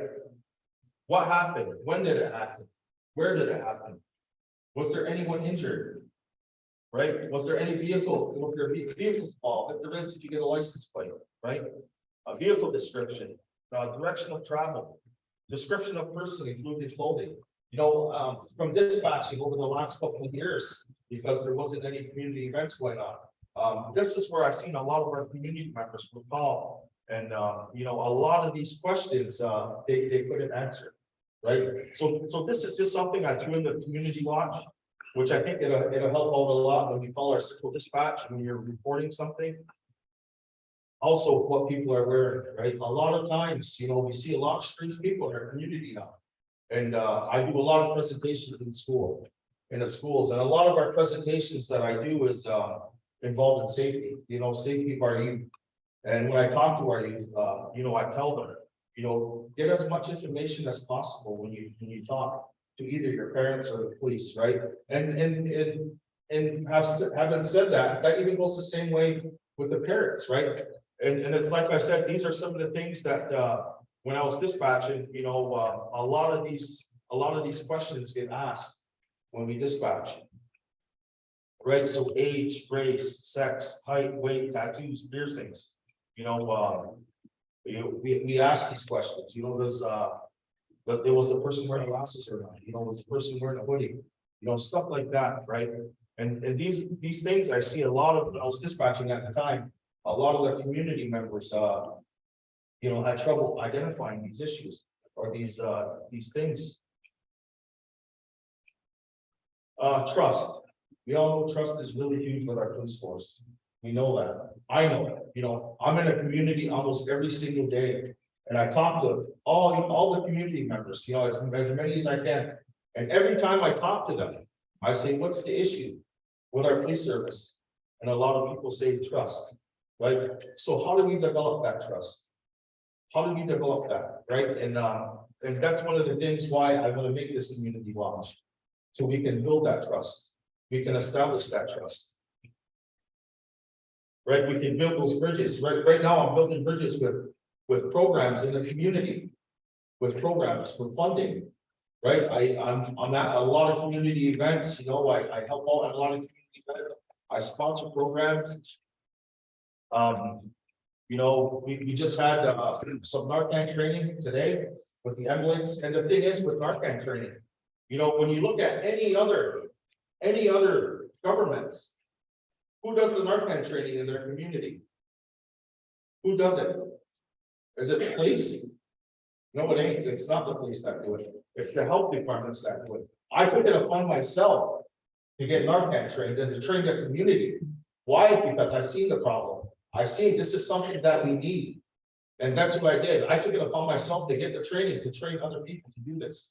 And that's what I do in the community, right? I train people, you know, I train on a lot of different things in the community. But this is something I do, and this is something where I want to build a trust back with not only our police service, but even with myself. You know, I'm in a community. You see my face all the time. And that's what I want to try to build. I want to try to build trust with every single one of you in this room. You know, I got business cards. I'll give business cards to every single one of you. Where you know, you can contact me or email me or reach out to me at any time.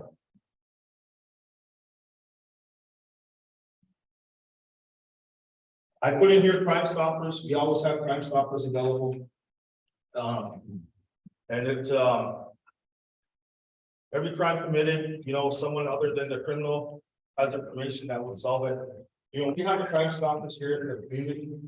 There's a number that'll put you in contact that you can provide information to. The only thing about Crime Stoppers, what I see is a lot of that information don't get to us right away. It gets to us maybe a day later, right? And sometimes that information, you need that ASAP for some of the investigations that we have. But just basically, those are the things that I want to talk about the community watch. Like I said, we're going to develop a committee. We're going to develop a committee within probably the next few weeks, and I hope community members, if you know anybody, tell them to come, tell them to be a part of the committee. And you know, let's get it started. Because like I said, I've been working on this for a long time, and I realized that if we can sponsor this, the Mohawk Police can sponsor this, and whatever we need, if we want to put up signs, if we want to put up anything, you know, our police force will sponsor them. But it's going to be the community to develop this program. I want the community to develop this program. And this is what I put up, all this information I just put up was just an outline, right? Can this outline be changed? Of course it can. Of course it can. And that's why I want to create this committee to help establish and help build and develop, this Akwesasne community watch. Because I think this is something that we need in our community. After all the stuff we're seeing, what's going on, I think this will be beneficial to our community. And having said that, I just want to thank you for hearing me out. Like I said, I've been working on this for a while. And I'm hoping some community members will participate in this and will help not only myself, but help the other community help develop this program. Do you have any questions?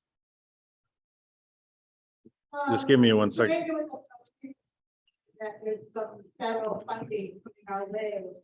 The Minister of Public Safety was here today, and I saw it in one of the minutes, the chief meeting minutes that $12 million. And I'm wondering if any of that money could go to fund a project like yours. There is funding for it. I was part of writing that funding, and I did put in there money aside for the community watch program.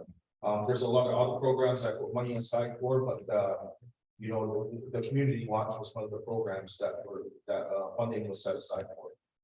Well, if you have funding, then I would recommend, Norman, that when you invite people to come to a community session, that you offer refreshments. Oh, I do. All of the things that people. Yeah. I'm not wondering my mind. And I had a question about the lacrosse box. Now, that's a lovely box over there. Now, do the police run out with their sticks when they playing over there? Actually, some of them do. I've convinced some of the police officers to bring their lacrosse sticks with them, because we have some officers that are athletes that still play lacrosse. So I can get some of our officers, to bring their lacrosse sticks out on patrol with them. If they see kids playing, even basketball at the courts, they see kids playing out there, just to go over there and interact with them. And like I said, I've been doing it for the last couple of years within our police force, and it's it's great to know that there's a lot of community out there that support us, where a lot of our police officers think a lot of our community don't support us, right? But from where I am in my position, I know that there's a lot of community members that support us in the community. Well, I certainly do appreciate the sessions that you offered at Akwesasne or to the elders over the winter. I wasn't able to attend all of them, but the one that I really appreciated was Narcan. I was afraid of it. I thought if you did wrong, you're going to cause greater harm. But as it turns out, that's not the case at all. And you're also covered by the Good Samaritan law as well. So that reassured me a lot. So when I'm traveling, I carry my kit with me, because you never know. All right. Thank you very much. We're going to move along there. So thank you, Norman, for sharing the information this evening. Again, that he's offered to provide his contact information to all of you. Thank you. I encourage you to keep an eye out for more information about the community committee that he's talked about, and as well to follow up with him directly if you have some ideas and concepts that you'd like to share with him. So thank you very much, Norman, for sharing that, and thank you for the work you're doing on this initiative. Just a matter of process. Those of you that have questions, please wait till we bring a microphone over, because again, we are recording the presentations and the dialogue that we're having. We're not always able to capture the questions until you have a microphone. So the other item that we wanted to share information update was on the Detox Center. We had a presentation several months ago about the center itself. We thought it was a good idea to bring Bonnie back to provide an update as to where things are at on this program that the Mohawk Council has. So without further ado, I'll turn it over to you, Bonnie, to provide us with an update. I want to talk a little bit about our Detox Center. And we will go further up at what Norm said. We have also just got Narcan training. In fact, our cook received Narcan training and was in the community and was able to help assist somebody who had overdosed on Kana through her training and her ability to help. We're really happy that happened, because it was a busy time, it took us a long time to get over there. But she was able to bring her back. Thank you for having me. It's been a long time coming for our center. I just want to talk a little bit, we got some. At ADJOURNMENT Detox Center, we want to foster recovery thinking to further drive wellness and embrace options for people who want to live sober. By utilizing harm reduction, opiate options for opiate replacement therapies. Opiate replacement therapies are methadone, Suboxone, Subutex, and substance recovery frameworks. We help our community and we want to foster a substance-free mindset. The primary goal of setting up ADJOURNMENT Detox Center is to provide a safe, stigma-free space for withdrawing from substances. Many people who struggle with addiction face a lot of stigma, and they're not apt to want to come out and get help. They feel bad because of where they're at in their life. They burned a lot of bridges. They might have lost their children. They might have lost their home, their income. Everything that makes us human. But we want people to feel stigma-free. We want them to come in and feel safe and to start being well. Why detox? Detox is the very first step in addiction care, and it provides immediate access to freedom. We don't have any pictures yet, but I can tell you, I'm managing the program. I have a wonderful young lady, Carly King, who is our female withdrawal specialist. A young man who was at Onerahtohkó, Wayland Square, joined our team. Rita Lee is our coach. She just completed her school at St. Lawrence College in her food service. Jennifer Cook, who has certifications in housekeeping, and because of the shortage in the nursing people, we have to use Bayshore initially for our registered nurse and our residents. Timeline: we received funding from the ministry in August of 2022. November 2023, our center renovations began to meet municipal guidelines. They continued through January. The center was still undergoing construction. March, still construction, and keep in mind we had to deal with building supply shortages, and it took a while to get certain materials in. We had to add a handicap space. We had to have a handicap bathroom and bedroom because we don't know who's going to come in for services. They may be in a wheelchair, and we have to be able to accommodate them. Then now, May 2023, we just got our approval from Nani, our health and safety officer, who gave us the green light. We're putting in one more sink in the examination room, but we're ready to go. Next week, we're going to start doing our screenings. So if you know anybody who wants to come in, we've had people coming in just like mom. Grandmas coming in and are raising kids because their adult children can't do it right now. They just want to come in and vent. So we welcome them in and sit down and have a cup of tea. Anybody you think might need our services, refer them our way.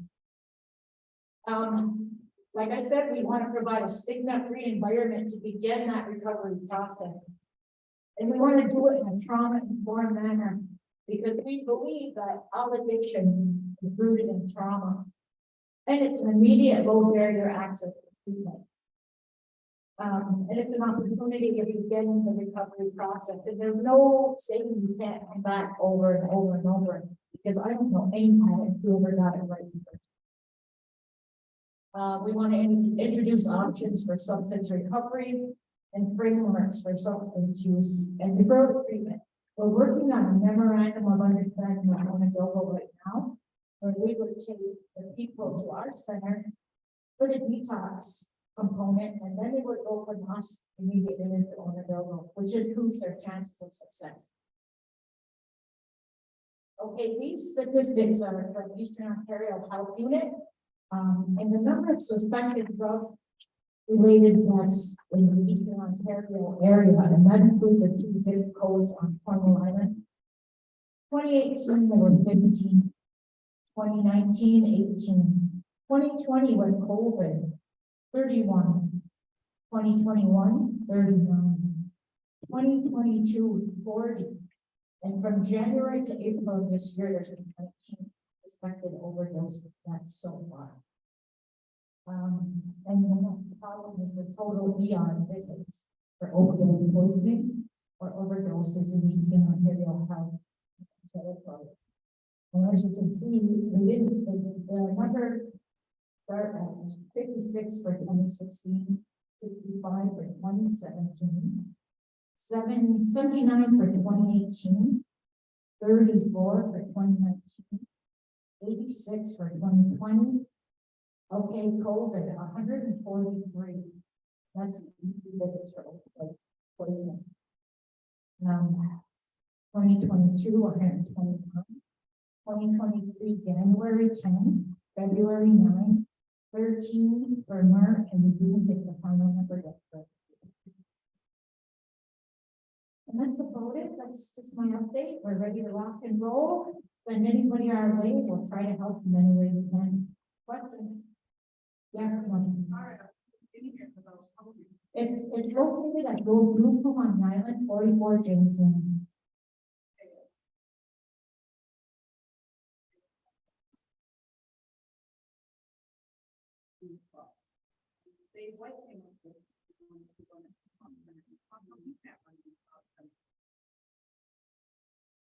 Has a building, you said, a building and everything, and you ran it by you several years. Well, I mean, I can't speak in detail to that. I mean, that's his initiative. I mean, we supported him. We brought people from the ministry here, but he was adamant that he was going to run it on his own and not be an MCA program. So we assisted with the facilitation of bringing people from the ministry. In fact, we've had at least one or two ministers at some point in time visit his facility, and for whatever reason wasn't able to get it off the ground. This is an MCA program. So I mean, that the initiative that you're talking about was proposed outside of being within the MCA. Well, Melissa, you got me interject. The existing building is old roof, there's Yaros roof home. So we really didn't have to do major renovation. The bedrooms were already in place. It was big enough, and there was the renovations we did to bring it up to par. It was an existing building. We didn't have to buy a building, build a building, we just had to renovate. Thank you. Yep. Okay. Thank you very much. All right. Thank you very much for sharing the update with us this evening. Okay, that now concludes our presentations. The one we've had from Quebec Hydro, we've heard from the Akwesasne Mohawk Police Service in relation to Community Watch, and we've also received an update on the Department of Health Detox Center. So we'll now take a few moments to go to business from the floor. I open up the floor if there are members who wish to address council. As well, I ask please wait a few moments if you do have something you want to ask or present or what have you for a microphone, because so that we can make sure it's captured. We'll go over here and then we'll go in the back. I want to be a broken record. I came to the district meeting here in Kana, I don't know. And at that meeting, I brought up the issue again about the loose dog here in the village. On my own, I decided to clean up the cemetery over here, and my sister was with me. And we were walking up the sidewalk here on our way to the cemetery, and this gigantic dog with this gigantic head came down the sidewalk, and he wasn't snarling and he wasn't barking or anything like that, but he was a big freak, and it was a king corso, somebody told me later. And it really scared me and my sister. We continued on, we did our thing at the cemetery, tidying up, but it's a constant issue. And again, now the weather is nice, and kids are out playing, kids are on bikes, mothers are pushing babies in strollers, and there's still this problem. And I'm just wondering when it can be addressed. In other towns and villages, if you have a loose dog and there's an animal control officer, those people are fined $500.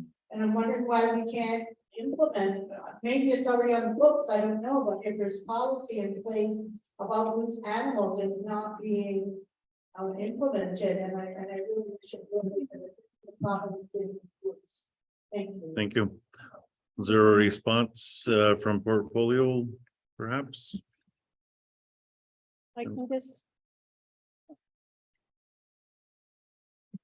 Is this one? Just push it on. I can just say that from last week's district meeting, I have not had a chance to address it with the chief of police. As I said at the district meeting, we have new compliance officers that are coming on. I did address it today with the minister on the fact that a lot of our community laws become an enforcement issue because of the fact that they're not applicable in the courts outside. So it is something that I am following up on. Thank you. Okay, thank you. We'll go to the back of the room.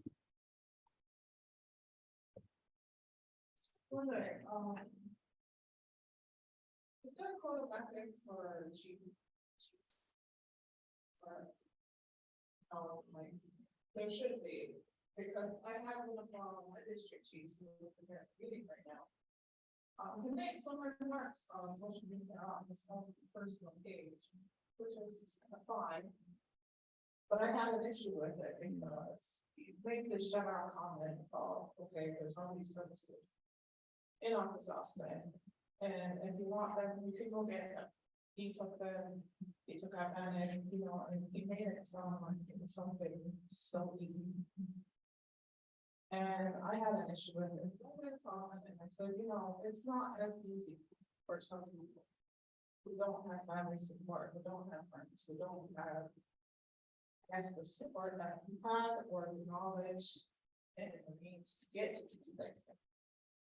And he still had to make a comment, well, I did it, like that type of thing. And I thought, that's a horrible thing to say, especially to be with somebody who would have trouble reaching out in the first place. Make that kind of broad statement.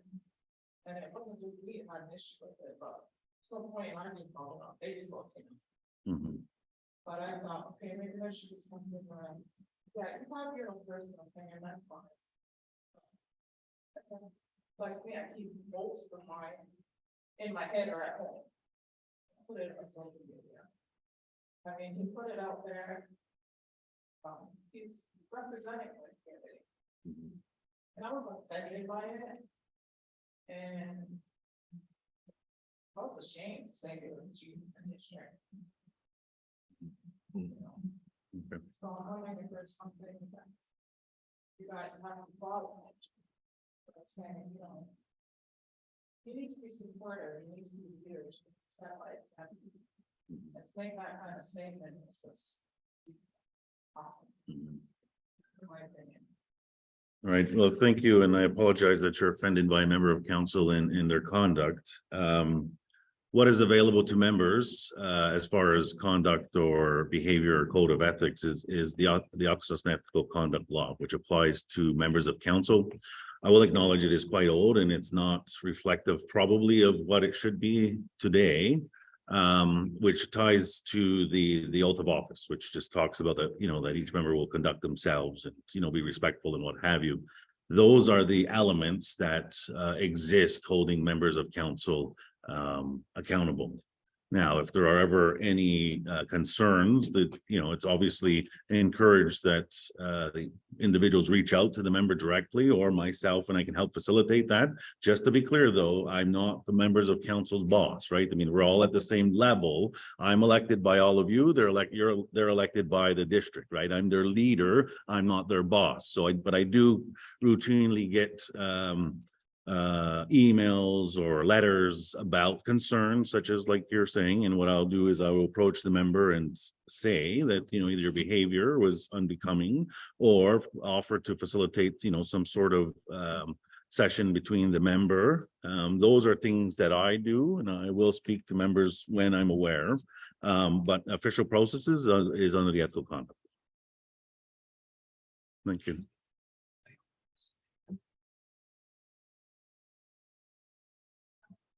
Black Road is like a speedway. I've been asking forever and ever, you know, if there's some kind of resolution, whether it's speed bumps or something like that. But now it's talking about community watch and with all the river activity going on too, it is a throughway. And maybe, you know, I wouldn't mind a camera on my property. And you know, coming and going, especially when that happened with March. It was like so close. Yeah.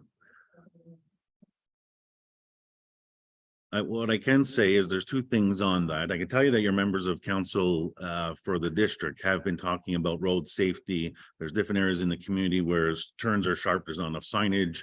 We have asked the department to do an analysis, and what they're doing is a study so that we can identify some areas that need to be improved, i.e. straightaways like what you've talked about, or so that work is underway. I mean, I know that's not a solution today. What we can do is relay again to the Akwesasne Police Service about speeding in specific areas and the concern. I tell you that members again have brought those forward to the police services, but we'll continue to bring that message to the commission. Specifically on cameras, I can tell you that this is a conversation we've just recently had, and we have asked our folks internally to provide us with the feasibility to put cameras in certain parts of the community, including, you know, what the cost will be to be able to do that. So that work is underway, so that, you know, I mean, this can be an option that we can consider implementing for safety projects, and, you know, whether it be speeding, illegal activities, you know, deterrence, what have you, but we are looking at that actively. One of the elements though in that, I'll say, that holds us back is the fiber to the home project, which is not started yet. These generally are not completed yet, excuse me. Those equipment rely on that technology to work, right? I mean, so that's a bit of a barrier, but the wheels are in motion. Thank you. Up front here, just. Who's in charge of that? It'll be economic development, and it's also overseen by the arena manager, but it is under the economic development department. Is there any way that you can get them set, because, you know, things and once you encounter, having climbed the stairs is very hard for them. Mhm. And the elevator has been, out for how long? How has it been mentioned to you, fix the elevator? I'm not sure how long it's been out, but there was some safety issues. That's why it's been decommissioned. But because of COVID, things were moving pretty slowly. I understand that. We can bring it back up at our portfolio meeting and see what we can do about it, you know. Great, thank you. In the back.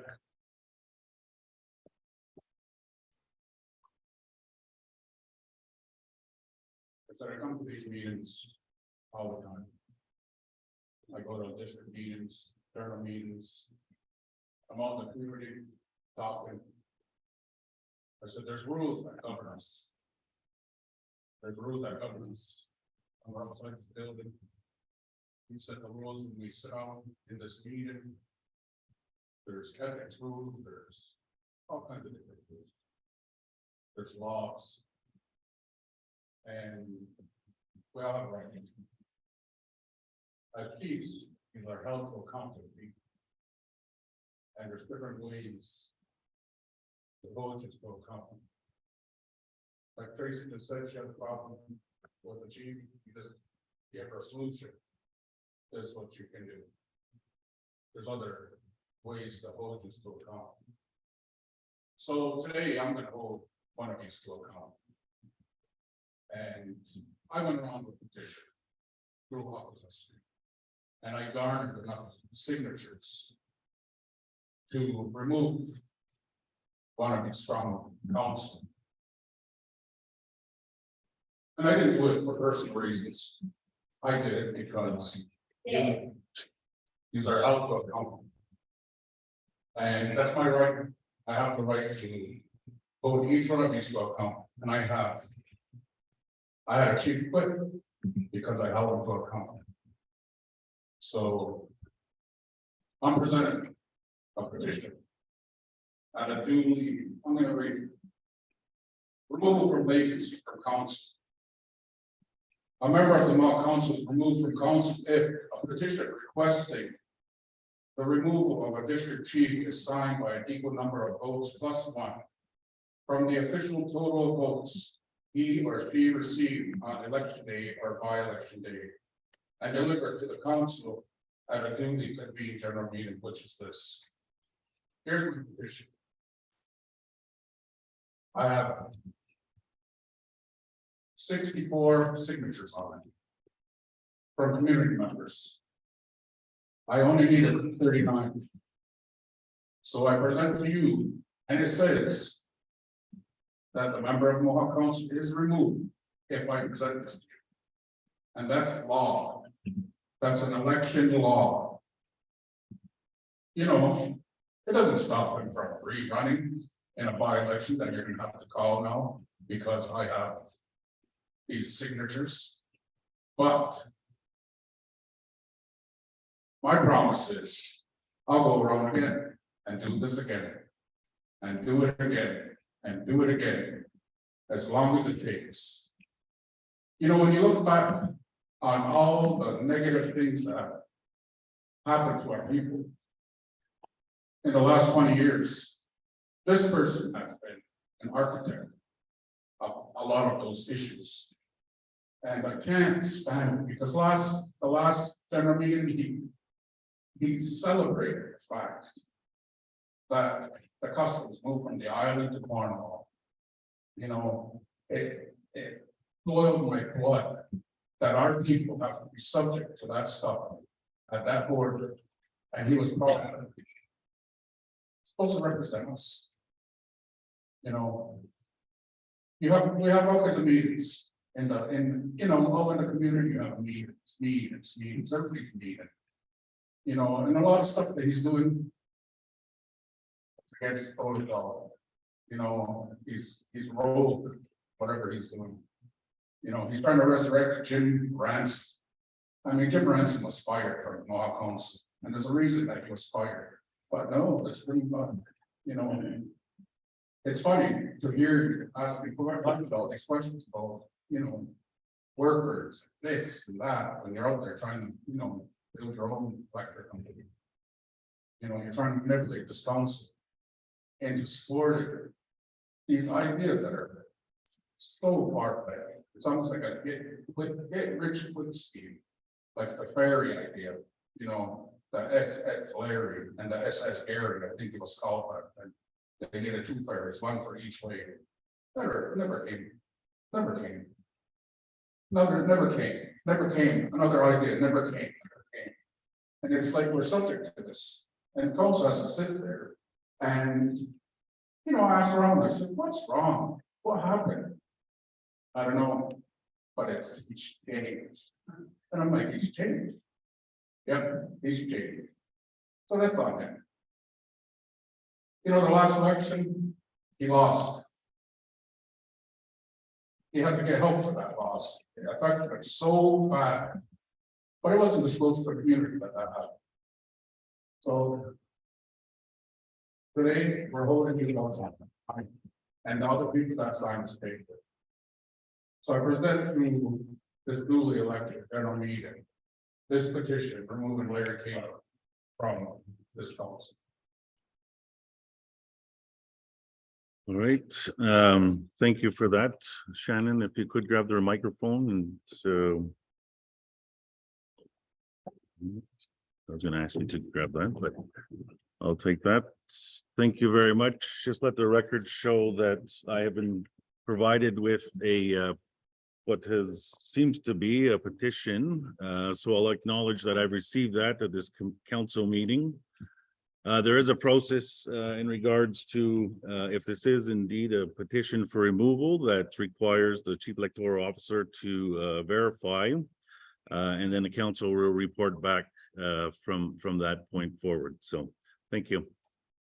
We're going to go to. Are you to mention on Facebook? Okay. I'm talking to you. Excuse me. No, I think this is a person. You? No. Are you like the supporter? Facebook? You shaked my husband's hand a few weeks ago. All right. You talked about our Shannon. children on Facebook. Okay. mocking them. Who are you? As Shannon. Also, no part of the, business. excuse me, okay, I'm sorry, rules of order here, I'm sorry. This is not the session where we're gonna go back and forth. This is part of the community meeting.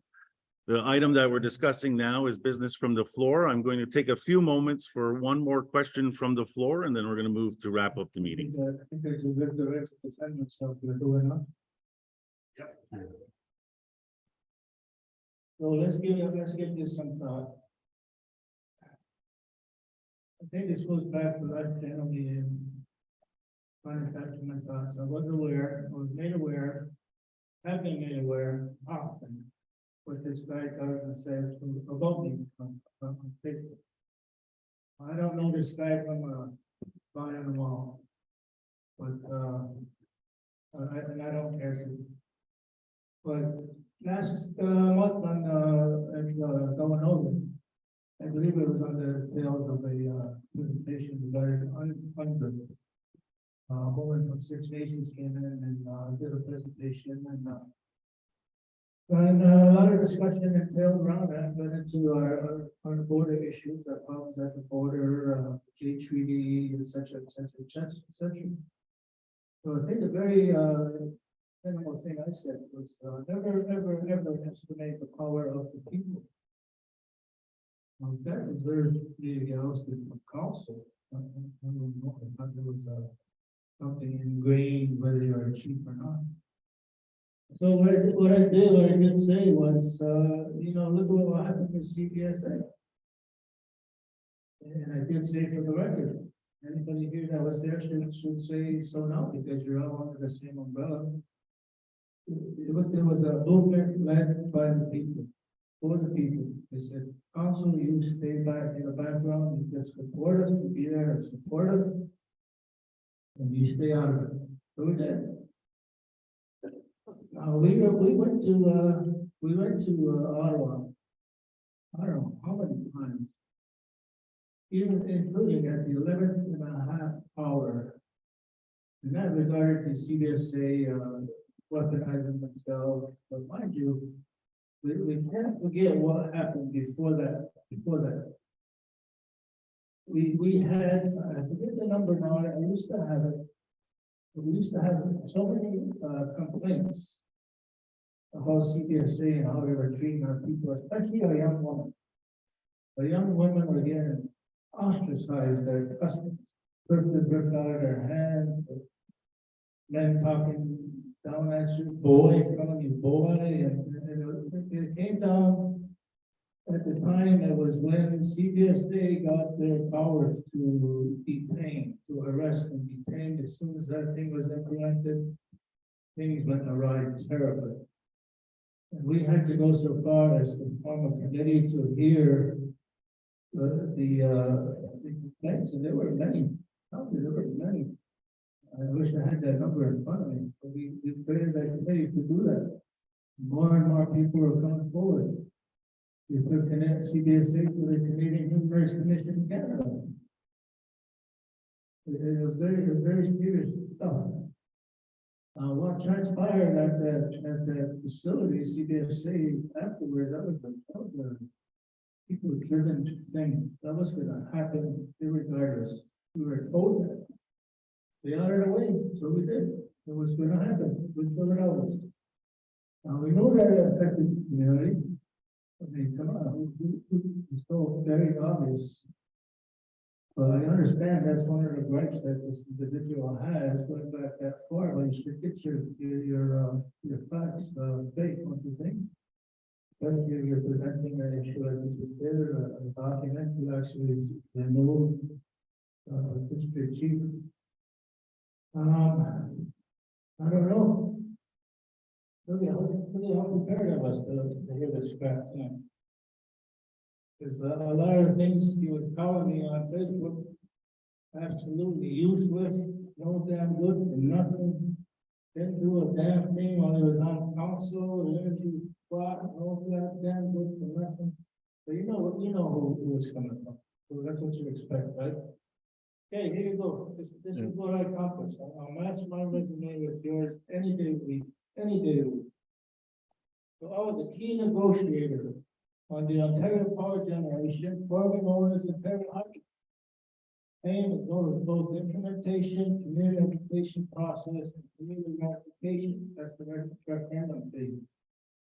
Community presently enjoys proceeds via Akwesasne Community Settlement Trust.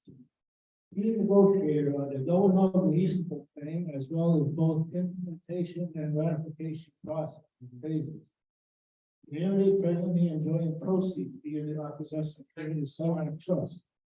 Key negotiator, where you going? Hey, where you going? No, that's you want me to finish? Yeah. Let's go here. Right now. The medium tools that are out there, this is what's put it on the record. Okay, I was key negotiator on the governmental leaseable claim, as well as both implementation and ratification phases. Community presently enjoying proceeds via the Akwesasne Community Settlement Trust. Key negotiator on the Empress Niagara Gas Limited file, as well as implementation and ratification phases. Community presently enjoying proceeds. Key negotiator on the Detox claim. Proceeds presently in MCA financial power. Instrumental in community compensation and ultimate development of the Akwesasne Community Settlement Trust. To restore community input into dealing with several, but not all. That's my glasses on. But necessarily all successfully negotiated land claim settlement proceeds. Key negotiator representing and negotiator on the New York claim, as well as both implementation and ratification phases. This claim is pending. It's still pending. Key negotiator with Kana on behalf of community members, satisfactory settlement realized. Key negotiator regarding formal court lands that will assist with Akwesasne territory being our North Shore claim. MCA rep on Sealy claim proceeding. MCA rep on Three Nations Good Stakeholders Meeting.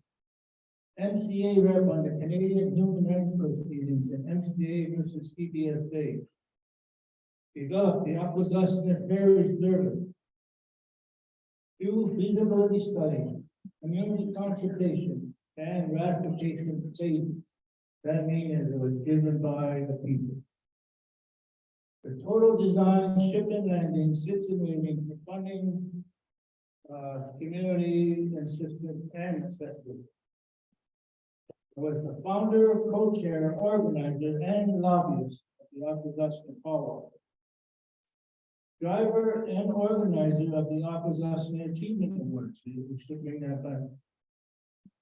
Driver, host, chairman, organizer, and lobbyist of the inaugural and the second annual National Aboriginal Hockey Championships held at the Onerahtohkó Arena and Kana Civic Complex. Instrumental in the realization of the Akwesasne Warriors, the first ever professional hockey team to exist on the First Nation territory, as described by the National Hockey Hall of Fame. And I have to recognize my good friend, Teresa Square, with that. Lobbied to realize a new artificial turf, new scorecard, and new sound system at the Onerahtohkó Arena. Negotiated the space rental agreement, telecommunication tower. And there's a satellite vulnerability lease at the Onerahtohkó Arena where all proceeds are directed to offset the operating costs of the arena. Instrumental in realizing the annual student bursary awards to the Bank of Montreal and Enbridge Gas Transmission.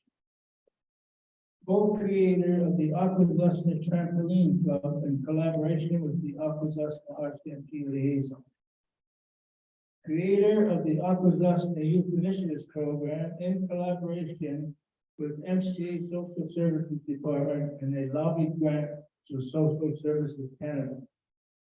Successful proposal enabled us to partner with the Ottawa Senators where we took busloads of youth and parents to Ottawa Senators hockey games.